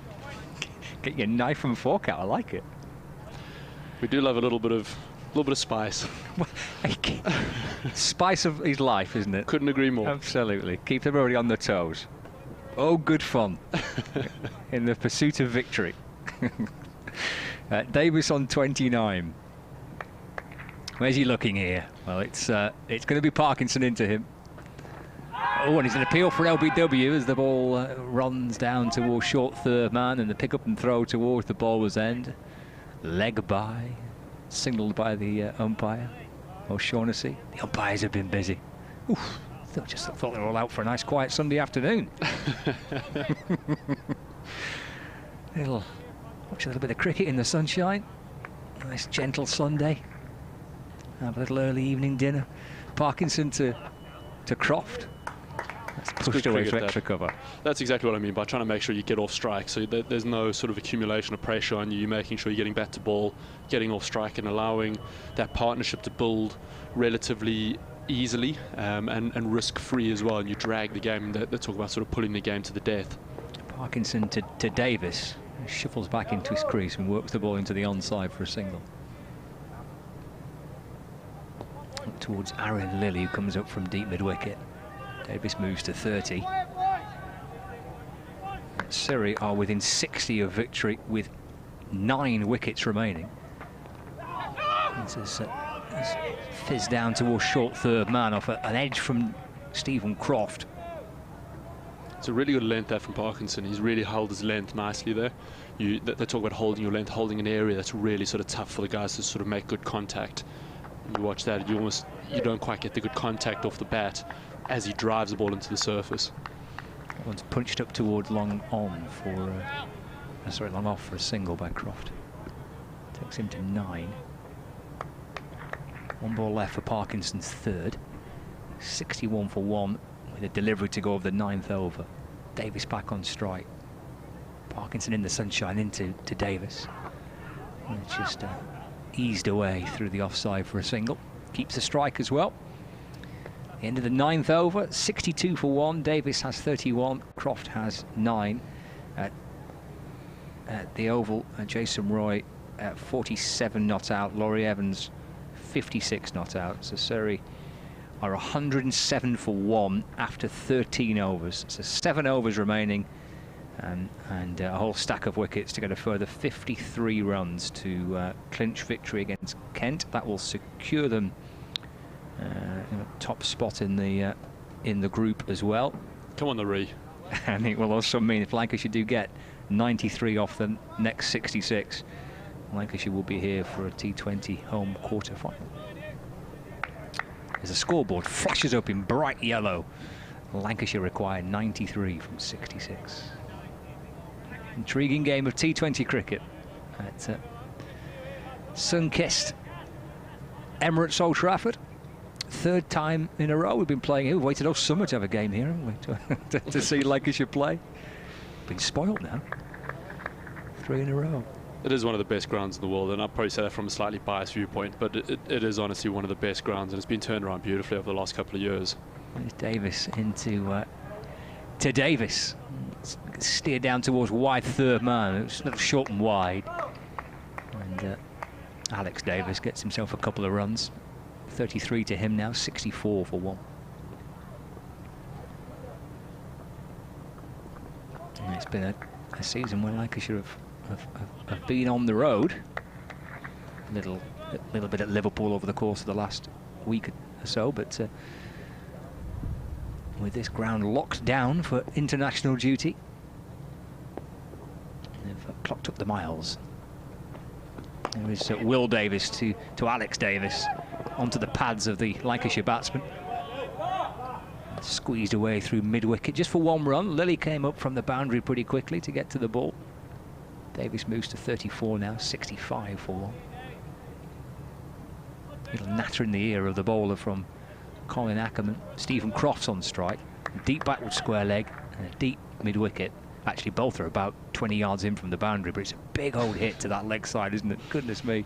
Here's Will Davis right above the wicket, bowling to Croft. Just pushing it down the ground just for a single. Takes him into double figures. He moves to 10. Score moves on to 66 for 1. 3 balls left of the 10th over. 4 off the over so far. Plenty of chat from Leicestershire. And Will Davis, squad number 44. I'm shuffling in from the state of the men to Alex Davis. It'll bottom edge on that, and he'll side-foot it towards the stumps, trying to run Stephen Croft out. But he missed, and they get through for a single. 67 for 1. Davis moves on to 35 from 34 deliveries. Brings Croft back on strike.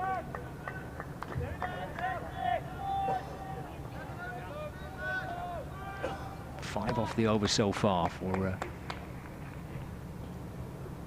Will Davis.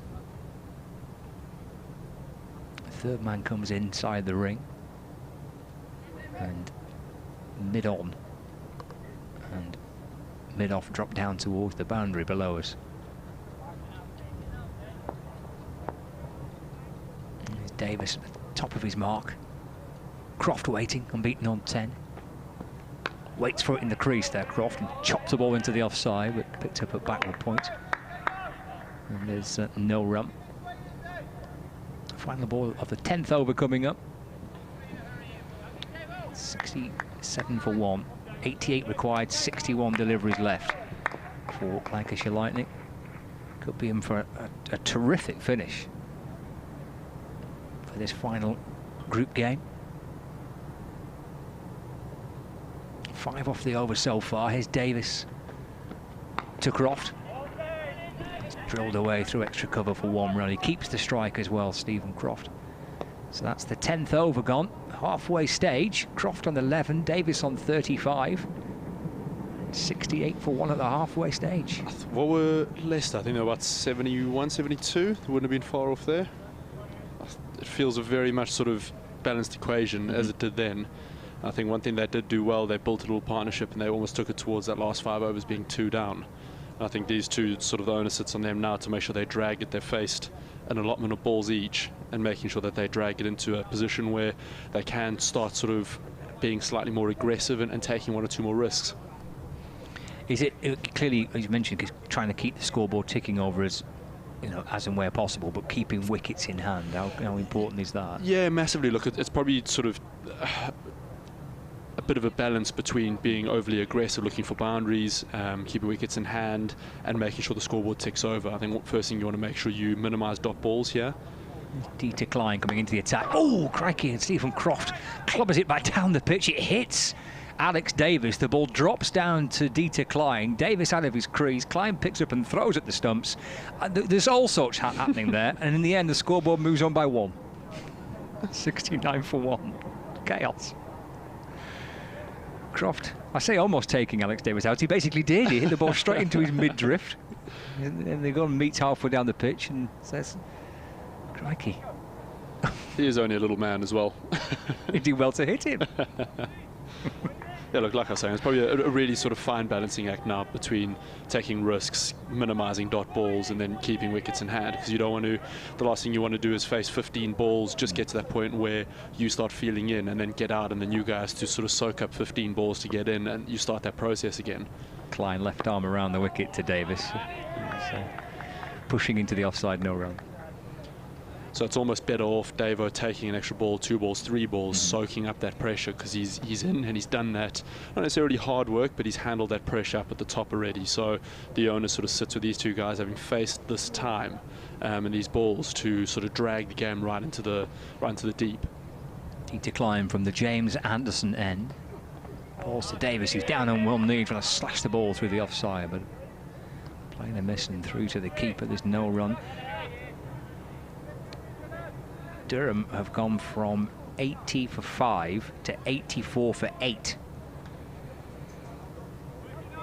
Still needing a further 67 runs to win. So Leicestershire know there's a chance to try and finish 3rd in the North Group if they win. They win this game. Here's Klein into Davis. And through to the keeper, no run, dot ball. Terrific contest bubbling up. For Leicestershire's point of view, they don't just need Durham to lose. They also need Northamptonshire and Somerset to lose their games and win this to finish 3rd, and that would be enough for the Foxes to reach the quarterfinals.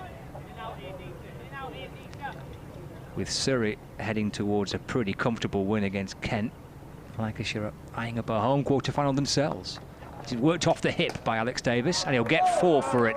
Angled in towards the body of the Lancashire batsman by the left arm of Dieter Klein, and flicked down towards the boundary for a nice boundary, Keaton, for 4 runs. Yeah, look, I think from our point of view, it's much needed, especially after a couple of dot balls. That's exactly what you want as a batter.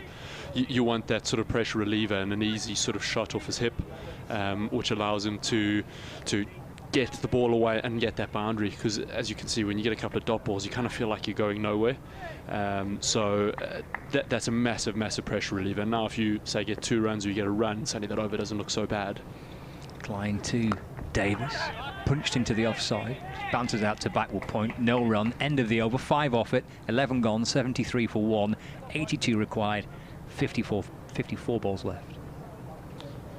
Like I say, set up beautifully for a nice finish. I think we will need a couple of boundaries just to sort of push us over. But it's set up beautifully here for 2 guys that are set and in and sort of working towards this total. Can I show you a picture, Keaton? I've heard about this, so I'm really looking forward to this. This was not my comparison. This is my colleague's comparison, so I'm putting that in there straight away. But so you're just going to pull the pin out and lob the correct, lob the grenade. And I'm going after this next over as well, so that's why I've waited till this stage. Delaney comes back into the attack. So Richard said to me, "Have you heard of the Hair Bear Bunch?" I said, "No, I've never heard of the Hair Bear Bunch." He said, "There's a character on the Hair Bear Bunch that he's reminding me of of Keaton Jennings." I went, "Oh, let's have a little look at this." There's Delaney. Starts his second over, and Croft rocking back, trying to muscle it through mid-wicket, but it hits his thigh pad, drops down the pitch, and there's no run. What do you reckon there, Keaton? I think it's about spot on. Yeah. I think my pants are a little bit bigger than his, but otherwise probably about spot on. 73 for 1. Delaney over the wicket to Croft, who shuffles down the pitch and sends it down towards the ground. Below is here, and you'll hear that clatter in towards the Lancashire balcony. Down below us for 6 runs for Stephen Croft. A little skip towards the bowler. And boy, did he time that well. 79 for 1. It's a great shot by Crofty. Again, just a nice little pressure reliever also for himself, just to sort of get those cogs moving and get him sort of nicely flowing. There could be a big couple of overs here from our point of view, making sure we just staying there or thereabouts on that rate, just giving ourselves a really good chance. Update you on the games involving Gloucestershire and Somerset and Birmingham Bears against Northampton in a moment. Delaney bowling to Croft. It'll be 4 more through extra cover. It well. Arrowed through the offside by Stephen Croft. That rattled to the rope so quickly. And the fielder sweeping round from deep point to deep extra cover. Couldn't cut it off. Successive boundaries for Croft and for Lancashire. He moves up to 22. Score moves on to 83 for 1. Yeah, these are the overs that at times you kind of feel like from both sides they're these sort of momentum shifters, and if you're on the right side of them, they do just feel like they really pull you along. 72 required of 51 balls. Delaney over the wicket to Croft. Could be 2. He worked it just in front of square on the onside. I think the way that Croft went through that first was with the intention of trying to come back for a second, but Klein got to it pretty quickly. So just a single. 84 for 1. Gloucestershire 108 for 5 after 15. So they have 5 overs left. 54 runs required for Gloucestershire to beat Somerset. Delaney with 2 balls left of his second over. Eased away through the onside by Davis. Lilly sweeping round, picking the ball up. Throws in towards the keeper on the bounce. Davis moves to 40. Score moves on to 85 for 1. And the Northamptonshire Steelbacks need 89 runs to win from 7 overs with 4 wickets remaining. 103. Make that 75 to win now. As Delaney comes in and bowls to Croft. And just pushed away through mid-wicket. That's the end of the 12th. 86 for 1, 12 gone. Davis 40, Croft 24, 69 required off 48 balls. And we still do not know yet who will be assured of a place in the quarterfinals in the North Group, and we've got no idea who will be playing at home just yet. As the T20 group stage comes to a terrific conclusion here at Emirates Old Trafford, Lancashire Lightning 86 for 1 after 12. A few thoughts from Keaton Jennings, and then Richard Ray will join you. Yeah, look, the game's probably massively sort of evenly poised at the moment. I think Duckworth Lewis is at about 89 for the end of this over. Obviously we're about 86 for 1, and it just gives you a nice little indication of sort of, I suppose not gospel, but it gives you a nice little indication of where each team sits. And from Lank's point of view, if we can keep driving these overs between sort of 6s and 7s for the next sort of 3 or 4, moving us up into that last sort of 4 or 5 overs, needing 8. I think we're in a great position. Yeah, looks good for Lancashire at the moment. Gavin Griffiths, Lancastrian himself from Ormskirk, going to come in, and I'm assuming Ormskirk's in Lancashire, it's not in Cheshire or somewhere like that, but... You look at me, I'm not a Scooby. not your geographical area of expertise. In comes Griffiths from the Anderson end, bowls short, almost on one knee there, Croft, as he hooks it away down towards Dearden. Deep backward square, takes 187 for 1 after 12 overs. Lancashire were 82 for 2.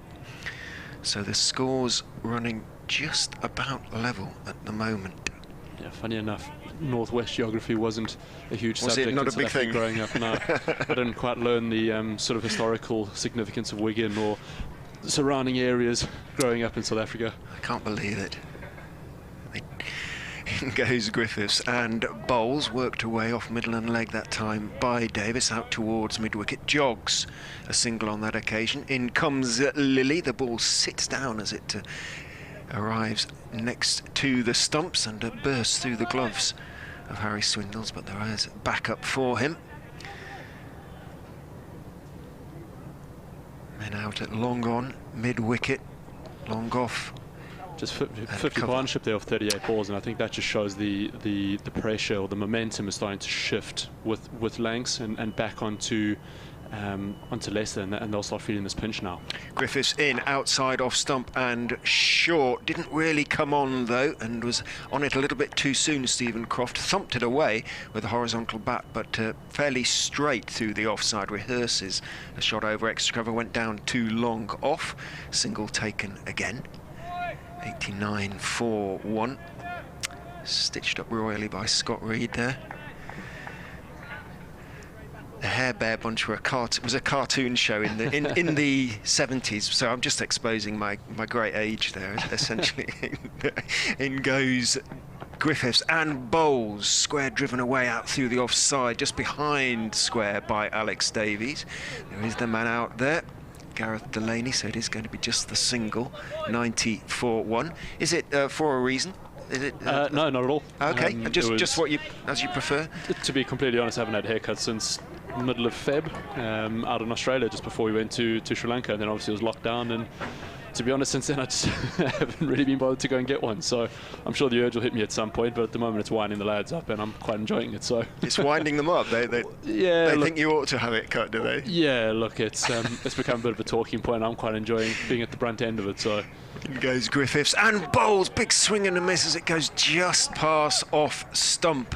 Again, Croft looking to hit it away on the leg side, and again it just stopped a fraction perhaps in the pitch. He went at it a little bit too soon. 90 for 1. 1 ball to go in the over. No problems, issues with helmets or anything like that? All sits down okay? Or? No, not yet. So okay, no, not yet. Fair enough.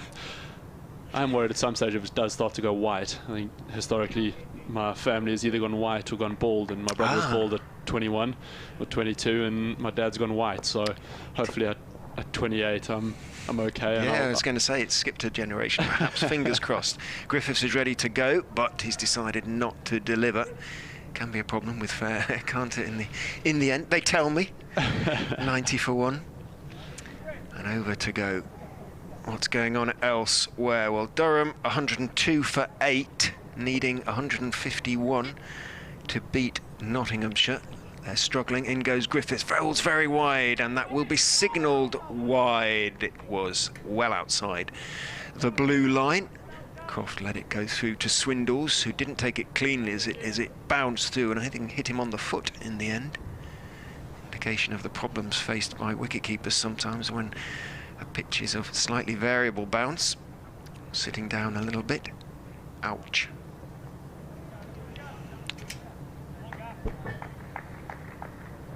Might have been an exposed bone on the ankle. Ow, that will have hurt, won't it? In goes Griffiths, and bowl short, pulled in the air, but for 6 over square leg. Lovely pickup by Croft. Saw that one all the way, picked it up, and last ball of the over as well. Huge blow. in every respect. Yeah, massively. I've just seen a couple of arms go up in the Hilton Garden Inn there, signalling 6. So yeah, look, a massive shot and a massive sort of time for that shot as well. I mean, now we're suddenly an over ahead of Duckworth Lewis. I know, like I said, it's not gospel and it's not sort of a be all and end all of an indicator, but it does sort of give you an indication of where teams are in terms of the momentum or who's slightly ahead of the game. So look, it's going to be a good finish. From Leicester's point of view, they're going to want to wicket pretty quickly, and from our point of view, we want to keep driving home this sort of momentum that we have. Guys are playing beautifully at the minute, and we just need to make sure we keep going.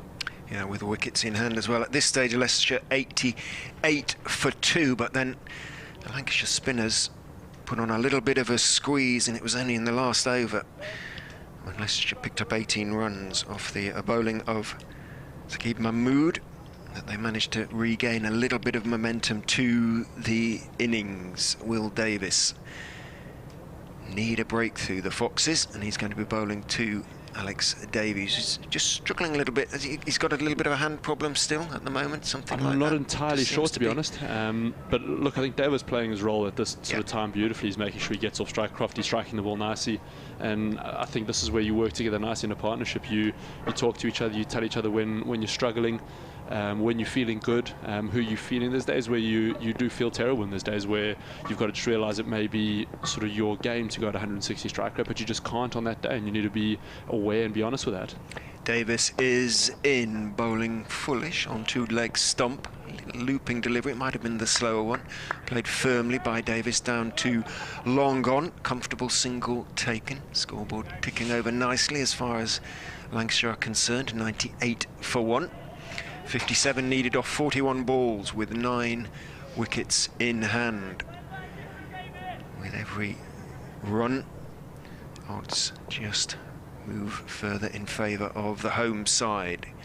Davis in again, bowls to Croft, who waits for a gently in-swinging delivery, turns it out to mid-wicket. Aaron Lilly comes in, a good 10 yards in from his fielding position, gets his throw away, but again, another single. Breeze still from the east, just maybe begun to drop a little bit. Davis hitches up his shirt sleeves and turns. Bowls to Alex Davies, a couple of steps down the wicket. Davies might have seen him coming, just closed the face of the bat on that one as he pushed out into the leg side. Alex Davies, and took one again. Lilly, the fielder, 100 up for Lightning off 13.3 overs. Came together, these two, when Liam Livingstone was caught by Colin Ackerman backpedaling from mid-off off the bowling of Gavin Griffiths. 420, that was the last ball of the power play. But they batted really well. In goes Davis and bowled slightly short outside off stump. Rocks back Stephen Croft and steers it out to Harry Dearden on the point boundary. Single taken again. Risk-free batting at the moment. They're not doing anything silly. Don't need to. You don't need to. Look, I mean, ideally you want to try and finish the game in 19 from a batting point of view. You don't want to leave too much of that last over. I mean, anything can happen. You can miss it once and you get a wicket, a dot ball, and so the game's right back on you. So you want to try and sort of set the game up to try and finish with an over left. But yeah, at the moment it's sort of really, really good batting. Davis in again to Davis, who again a couple of steps down the wicket, then he clips the full delivery away from the leg stump, thinks about a second, but a good throw from Dieter Klein out there at wide long leg, right next to the stumps for Harry Swindles. Means it is just a single again. 102 for 1. 5 balls bowled in the over, 5 singles taken. Davis needs to finish the over well with a dot ball or at the most another single. Runs away from us at the Statham end and bowls, drops very short outside off stump, but it is slow. It doesn't really get up and forced away by Croft down through the vacant mid-off area down towards long off where Delaney is the fielder. Another single. 6 balls, 6 singles from the over. But again, as far as Lancashire are concerned, that's fine. And Colin Ackerman gathers his troops Sanitising break. I guess you've got used to those now. Pretty much, you'll miss them when they. No, is it still a? You have to be reminded sometimes, or reminded. It's. I know it's needed, given the fact of what's happened over the last sort of 7 or 8 months. It is still a massive sort of get used to at times. Hand sanitizers all around Emirates Old Trafford at the minute. I mean, there's every sort of second step you take, there's a hand sanitizer somewhere. There's plastic gloves and there's face masks and all the rest of it. I suppose everyone's called it the new norm. I'm still really struggling to get used to the new norm. Callum Parkinson is in and goes back onto his stumps, Croft, and works it away into the leg side. Lilly runs across in front of Dearden to field. Single again taken.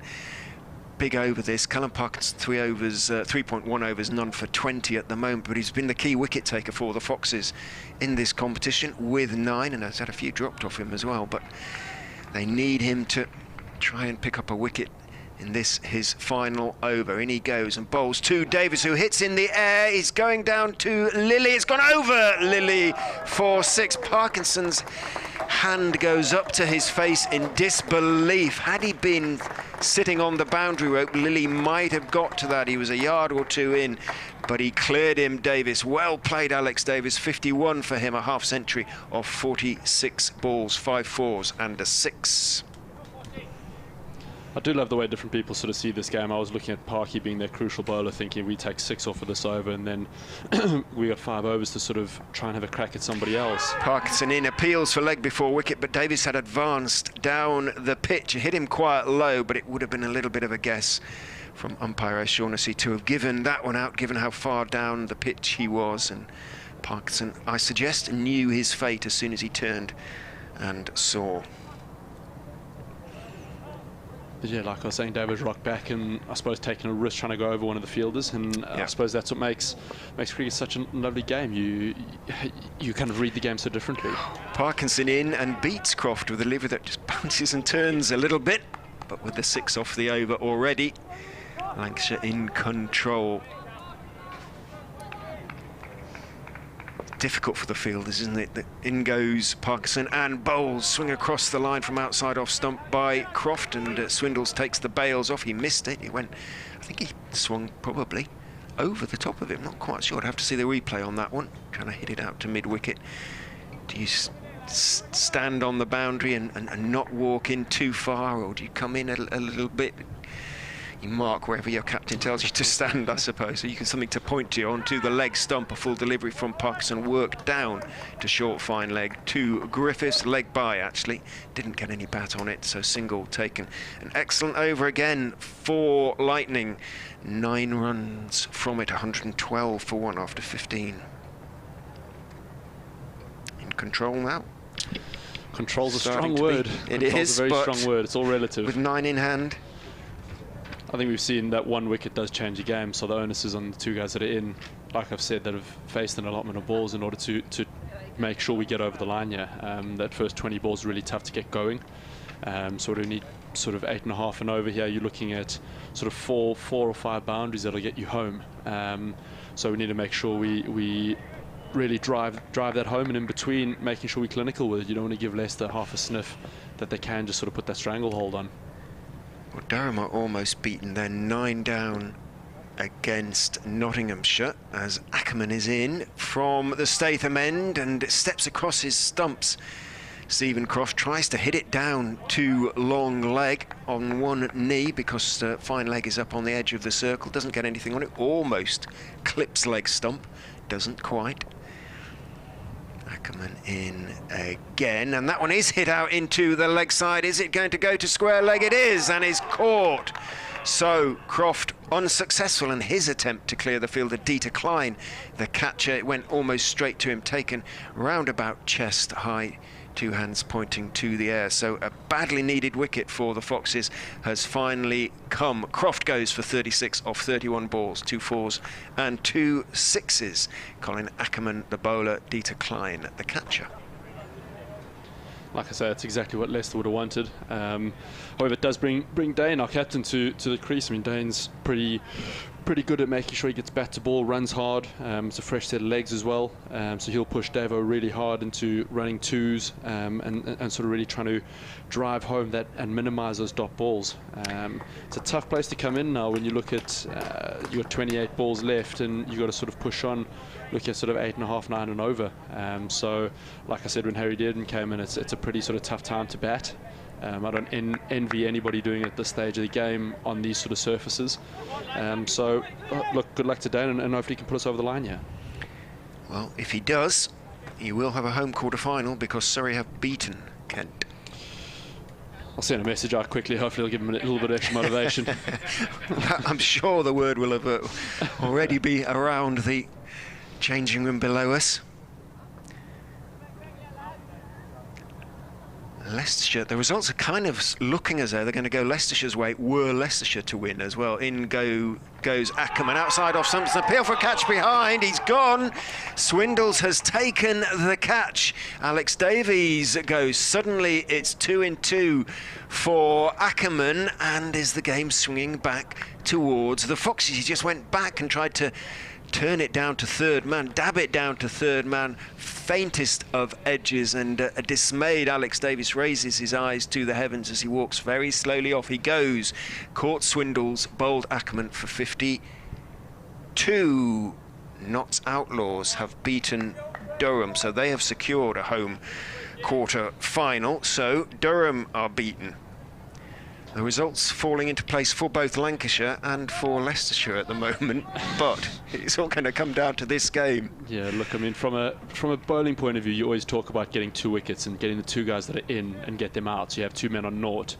And from a batting point of view, that's exactly what you speak about as well. You speak about making sure that when that wicket does fall, you take care of that passage of play, and you rebuild that partnership as quickly as you can. You don't want 2 guys like we've got now not having faced a ball, not having been accustomed to the surface, to the environment that's around them, needing to go at a fairly good rate. So there's a lot on these 2 shoulders. Young Josh Bohannon, who's looking very old. But there's a lot on these 2 shoulders here. Ackerman in, looking for a hat-trick. Forward goes Bohannon and defends. Ackerman, of course, the world record holder in T20 in terms of taking wickets in an innings with 7. In goes Ackerman and bowls, and he's bowled Bohannon, who stepped across his stumps, looked to turn it away. It turned past his attempt to turn it into the leg side, hit leg stump. Ackerman has 3 in 4, and suddenly Lancashire are beginning to rock a little bit. They're 112 for 4. 3 in 4 for Colin Ackerman, who takes wickets in bursts in T20, it would appear. He hasn't been as successful this year as he was last year, but he's getting a little bit of turn, the South African, a little bit is proving enough in this over. Anyway, that's 3 in 4. He's now got 3 for 13 from 2.5 overs.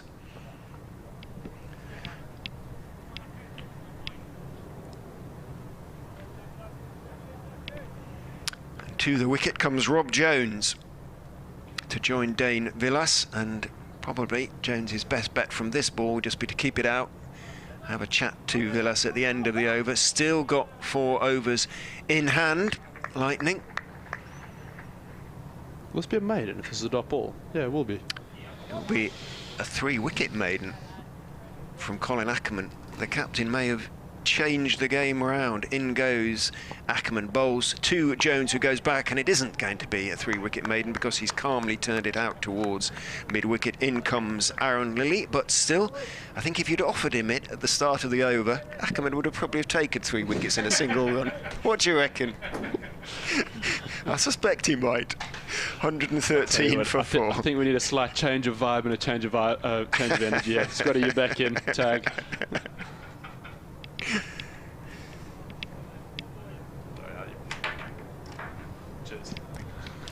Thank you, Keaton.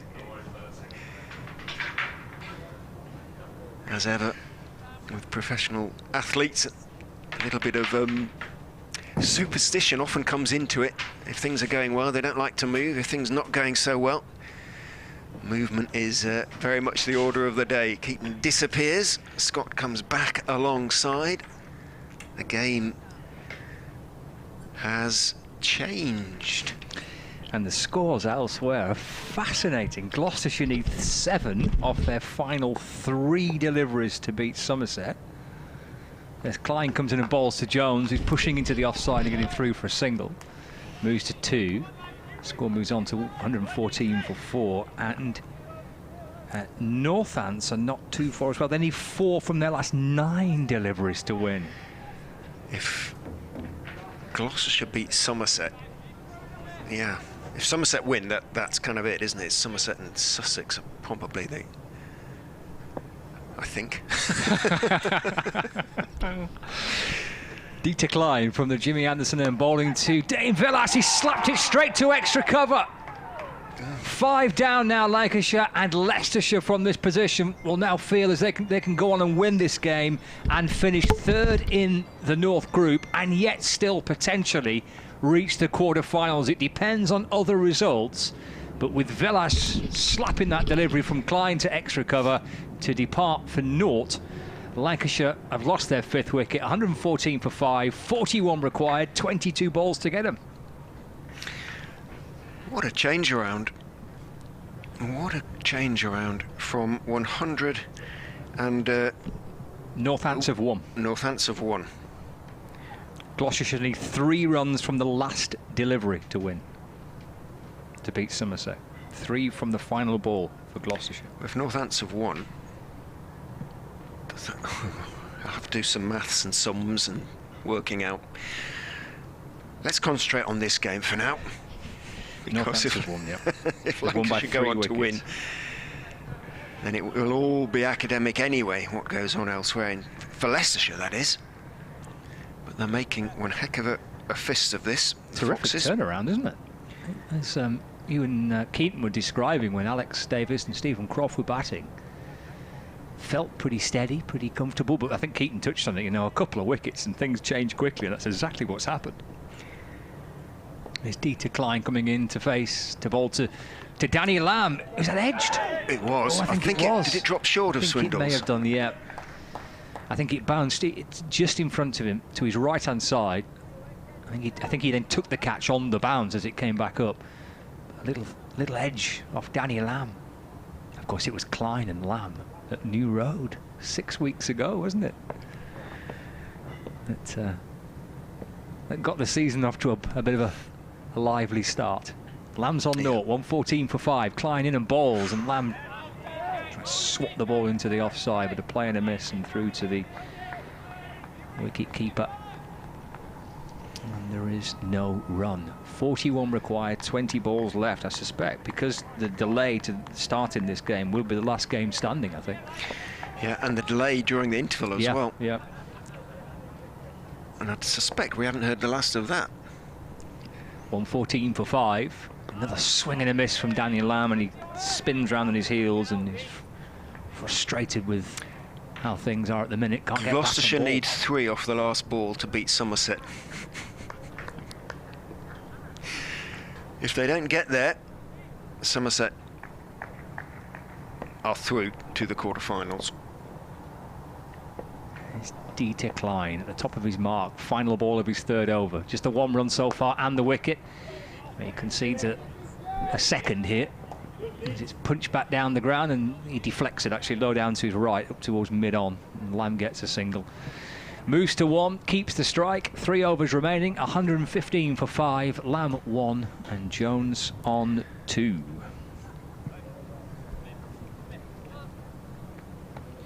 Three overs left, 18 balls and 40 needed. Suddenly you'd say that Leicestershire were the favourites when, what, 2 overs ago it looked like Lancashire were pretty much in control, but Ackerman 3 in 5. Gloucestershire have beaten Somerset. They must have hit that last ball for 4 at Bristol. Well now. Well now. Leicestershire. Dear. Now Northampton winning though. I shall have to have a look at the tables. How quickly are they going to update? Ackerman is in. Attempted reverse sweep, hits him outside off stumps. Appeal for a stumping. Swindle's pretty sure that he had his man, but Danny Lamb had got back into his ground, and it's not given. A double appeal and a double negative in response. Welcome listeners on 5 Live Sports Extra to Emirates Old Trafford, where this is bubbling up for a fascinating finish. As we keep across all the scores that have been coming in from various games, but here Leicestershire Foxes have a great chance to finish third in the North Group and could yet still qualify. Lancashire need 40 off 17. Ackerman into Danny Lamb, who advances down the wicket, drives only as far as mid-off, where Gareth Delaney picks up and throws in. Single taken, however, 116 for 5, 39 needed off 16 balls for Lightning. Ackerman, who picked up 3 wickets in his previous over, in again, bowls and turned into the leg side by Rob Jones, out towards deep mid-wickets. Should be 2. Aaron Lilly gets to the ball, but he had a lot of ground to make up. The former Lancashire player got his throw away, but a comfortable 2 in the end taken. Jones on 2-4.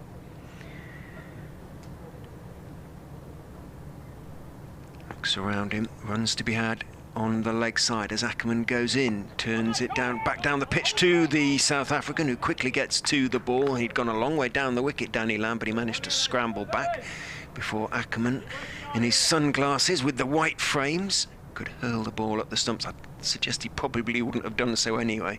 In goes Ackerman. Bowls onto the leg, so looking at the leg stump, looking at a full toss, looking to sweep it away is Rob Jones. Gets it right off the bottom of the bat, almost cue end, and it runs slowly out towards short mid-wicket. Ackerman himself feels Jones, picks up 1, moves on to 5, 119 for 5.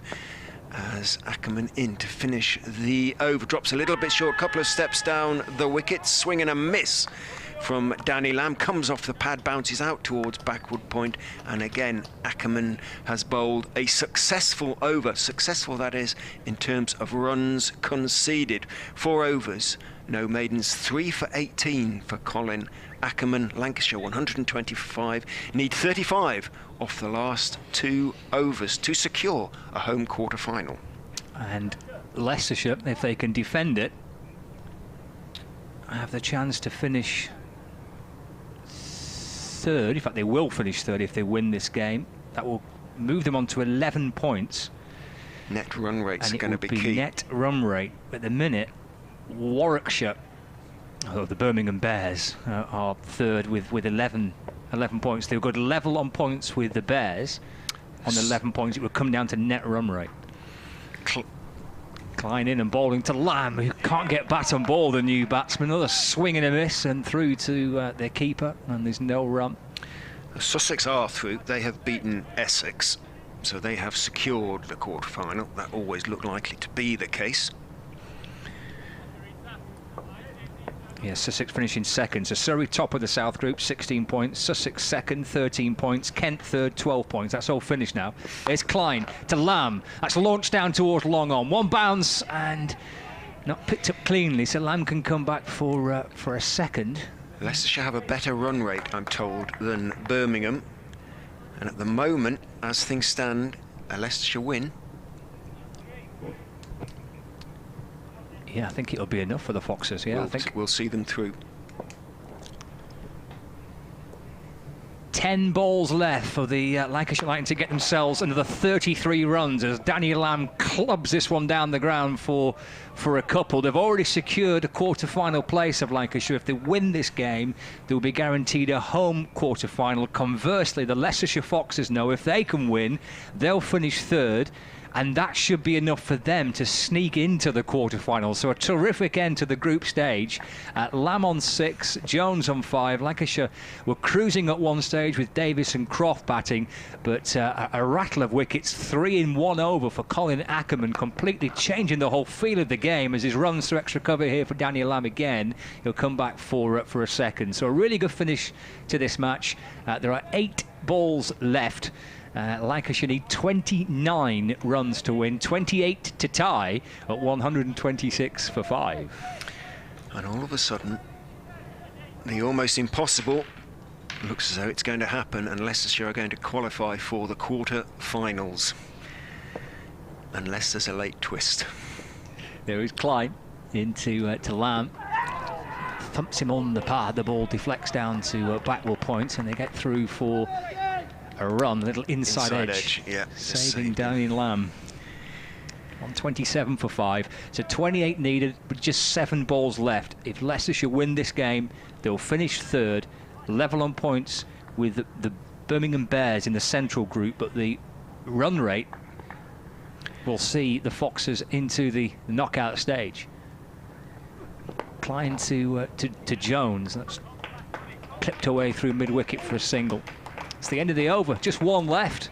The Foxes have been terrific today. That Colin Ackerman over has changed the entire complex of the game, and it has put Leicestershire on the brink of victory, and with it a place in the T20 quarter-finals. We won't know who they're going to play yet. That will have to be worked out and drawn. Gavin Griffiths is going to bowl the last over for the Foxes on his former home ground. And he's going to be bowling initially, at any rate, to Rob Jones. Well, the Foxes, I think, would back themselves to defend 27 off the last over, especially on a pitch where the ball isn't really coming on to the bat. And as Scott says, they have been terrific in their last 2 games. It looks like they're going to beat Lancashire. They beat Nottinghamshire, the group leaders, in their previous game. And it looks like they're about to pull off what looked to be an impossibility. Results elsewhere have gone in their favour. Gavin Griffiths just adjusts his field. Every fielder on the leg side is on the boundary. Griffiths is in to Jones, who works it back past him, drives it back past him, but only just, and Ackerman can run across from mid-off to mid-on to do the fielding. Just a single from the first ball then means 26 needed off 5. The Foxes have got this in the bag, it seems. Yeah, just to remind you that it's all seeded, so it's the best placed team against the worst placed team, so it's first against 8th and second against 7th, etc. So that's how the draw will be made. So there's a rough idea as to who will be playing who. Griffiths in again onto the body of Lamb, tries to swing it away, did he get a little bottom edge onto the body? He did, but it only goes towards backward square again. It's just another single. 25 needed off 4. So as it stands, Leicestershire win the game, move to 11 points, progress to the quarterfinals on better net run rate than the Birmingham Bears. As it stands, they face Notts, who are the strongest placed winners across the 3 groups. Notts at Trent Bridge on October the 1st. Then in goes Griffiths and bowls, swing and a miss outside off stump from Rob Jones, taken by Harry Swindles.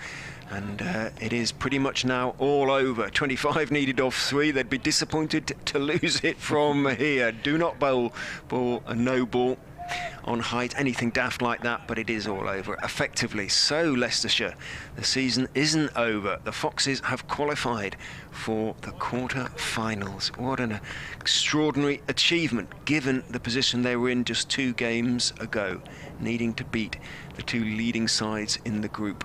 And they've done it. In goes Griffiths and bowls. Lamb tries to swing it, beg your pardon, Jones tries to swing it away. It goes between his bat and body, and it goes past the leg stump towards Harry Swindles. Dot ball. Lancashire lost 4 wickets for 2 runs in 7 balls. And that changed the game. 3 of those in 4 balls for Colin Ackerman, whose spin has once again proven hugely effective.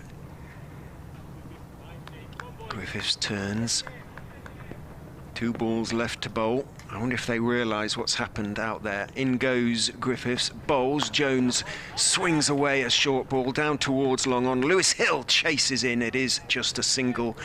Again, 24 needed off the last bowl. Gavin Griffiths, who's really hit his marks in the last couple of matches, in particular 4 wickets against Derbyshire, and then 1 for 22 off 4 overs against Nottinghamshire to strangle the Outlaws. Griffiths turns. It's been a controversial and at times combative game.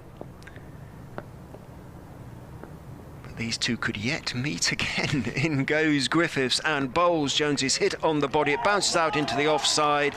A leg bye is taken. Leicestershire have won by 22 runs. The Foxes have won 2 in 2, and we believe they are through to the quarter-finals. There's no great celebrations out there, which suggests they're not yet aware of results elsewhere. Well, either way, it's a fantastic victory for Leicestershire. I mean, that really is a wonderful effort to have ended their group campaign as they have done with the victories and that momentum and finishing third.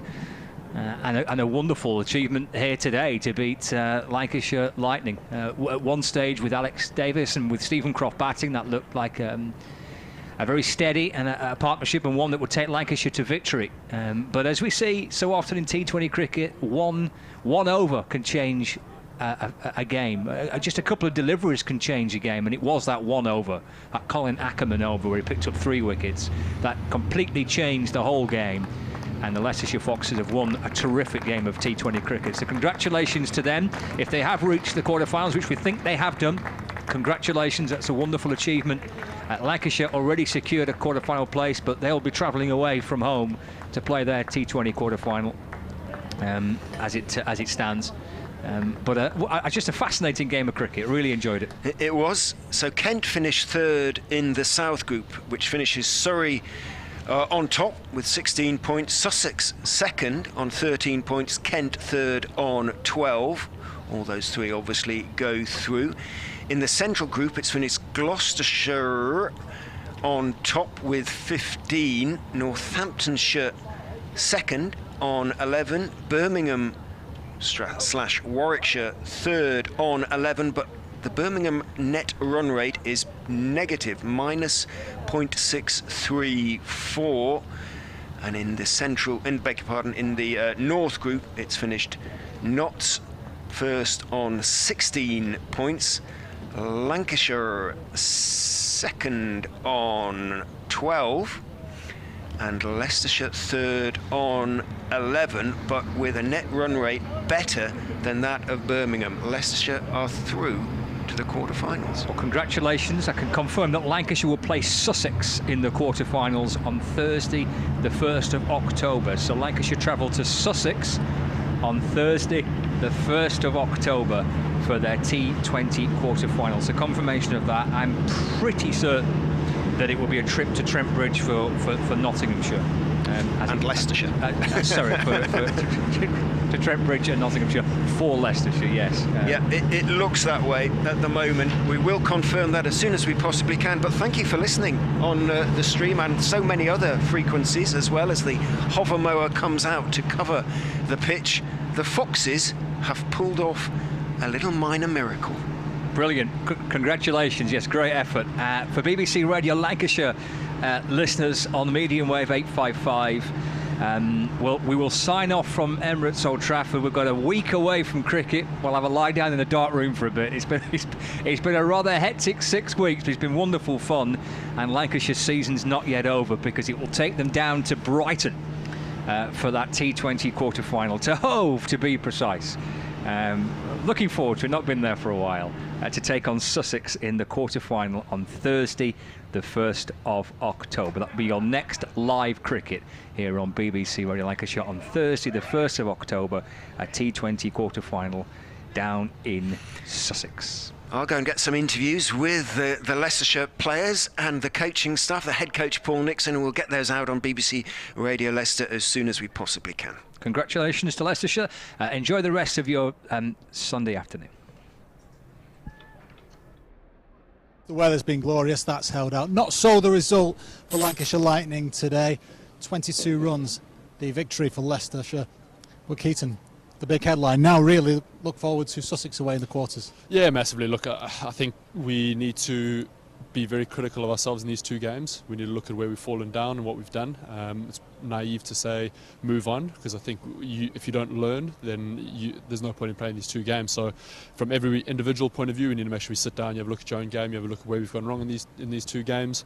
Even the games we've done well at, there's things we can improve on, things we've done well. We need to note those down and make sure when we do move into that quarter-final that we are in a better place, mentally, physically, and better prepared in order to win. Pinpoint those things for us today, then. I think I'd be a very wealthy man if I could pinpoint those things. No, look, I mean, it's fine margins in sport. I think your two key batters getting out ball after ball, and that triple wicket, one run over. It's those kinds of things that really turn games. I think up to that point, me and Heggie were chatting now, you feel like you're cruising the game, and suddenly you have that one over that sort of sparks, not panic, but it sparks a massive shift in momentum. So I think all the way through that game, I don't think it was too many times we were massively below, but it takes that one over, those 2 or 3 balls that suddenly change the whole sort of course of the game. The difference between this and the shock result against Durham, I suppose, is that you've now got a week and a half to think about it. Definitely so now, you're before the quarter-final against Sussex now. I think Keaton's absolutely right. You've got to learn by your mistakes, and that middle order, when you do lose a couple of quick wickets, there's got to be someone there can consolidate, knock it round, 6, 7, 8 and over. Boundaries will come. Play properly, boundaries will come. And as we've seen in 2020 cricket, historically, that you get to the last 2 or 3 overs, you've got some firepower in your tank still, you can get any total, and I think that's something that I think Coach Chappell will be a little bit disappointed in, that they've not learnt by mistakes from earlier games. Not least because it did look like that was happening. Absolutely, yeah. Alex Davis going great guns, playing really well. It's always difficult here, Andrew, when spinners come on, and the spinners can bowl well, and spinners can tie you down, put the squeeze onto the opposition side. But you've got to have that experience to know your areas, know your scoring shots, and get to that position in the match that you can take it over the line and finish the job. You could see they were hoping for that spinning in terms of when Aaron Lilly came in. It didn't really work for him. Not really, and Ty's come here to Emirates Old Trafford knowing that the wicket is really good for spin bowling, really difficult to get it away, but our lads play here week in, week out. I know it's a little bit different this year, but they know the way the wicket should play. The areas are big. I think we mentioned at the break that it's a really big field today. Twos were a real commodity. I don't think we capitalised on that as much as we could have done. One man who did capitalise was Colin Ackerman. Yeah, look, I mean, like I said, that one over sort of probably changed the sort of course of the game. Unfortunately, T20 cricket does go like that sometimes. You try and sort of stop the flow of the game when it's happening to you. Sometimes you can't. So, I mean, like Heggie was saying, it's crucial you know the areas you want to score, you know how you want to get off strike when that pressure does hit, because it can feel like it hits you pretty hard, yeah, albeit with no one in the stands, but just not feeling like you're going to get the ball away, or not feeling like you're in rhythm of what's actually going on. So, look, things we can learn from, things we can critique ourselves in both a positive and negative sense. So I think sometimes when you have these 2 defeats, you can be fairly critical and harsh on yourselves, which I don't think is the case. We've played some really good cricket over the course of this campaign, and we need to make sure we take a lot of positive into next week. We've got a good week of training ahead, a couple of days of rest, and then we make sure we sort of hit the ground running for that Sussex game. I guess the positives being that the temperament was there right up until that point, but then you've got to address that. Yeah, look, I mean, there's a lot of positives. I mean, there's positives all the way through. You've got guys sort of catching well, you've got guys fielding well. Our fielding's been brilliant over the course of the whole campaign. We've had some really good knocks. We've had guys batting through and winning games. And then on the flip side, we haven't quite done that today, which happens. That's part of cricket. That's why it's a game based on human error, which is a game why we love it. If you won every day, I can guarantee you nobody will watch because it'll be boring and you just sort of go home and not actually enjoy it. So, look, from our point of view, we want to make sure we critique ourselves and we get better. And going to Sussex, just 2 days before finals day, so the mentality there, what's it going to take? It's going to take a lot now for the players, you know, two real harsh results in the last couple of games. That, you know, these guys are professional cricketers now. They'll do the due diligence on it. They'll look at where they've failed, and they'll go into that quarter-final knowing that anyone can win. And they're 2 games away, really, from a finals day at Edgbaston, which is exciting for everyone. And, you know, 2020 cricket, anyone can beat anyone on any given day, and it just takes one spark from one particular player to get a team over the line. Yeah, if nothing else, we've seen how quickly it can turn, haven't we? Well, definitely, like we said today, it's 6 balls sort of change the course of this game, which is, like you said, it's one person, one moment, and in these games you don't have the time in the game to turn it around. In a 4-day game, you drop a catch or somebody has a really good knock, you have the time in the game to turn things around and shift that momentum. In these games, it's one over, it's a couple of balls, it's one drop chance that can literally shift the entire sort of course of the game, which makes forced errors, makes sort of being critical of yourself so much easier at times. But like I say, we need to learn pretty quickly, and make sure by the time we come back in, we are a step better than what we were today. Lovely stuff. Well, we can hear the celebrations going on in the background. A great day for Leicestershire today. Not quite so for Lancashire, but Lancashire Lightning already through, of course, as we knew, to those quarter-finals. October the 1st then, away to Sussex for that game. Thanks for joining us.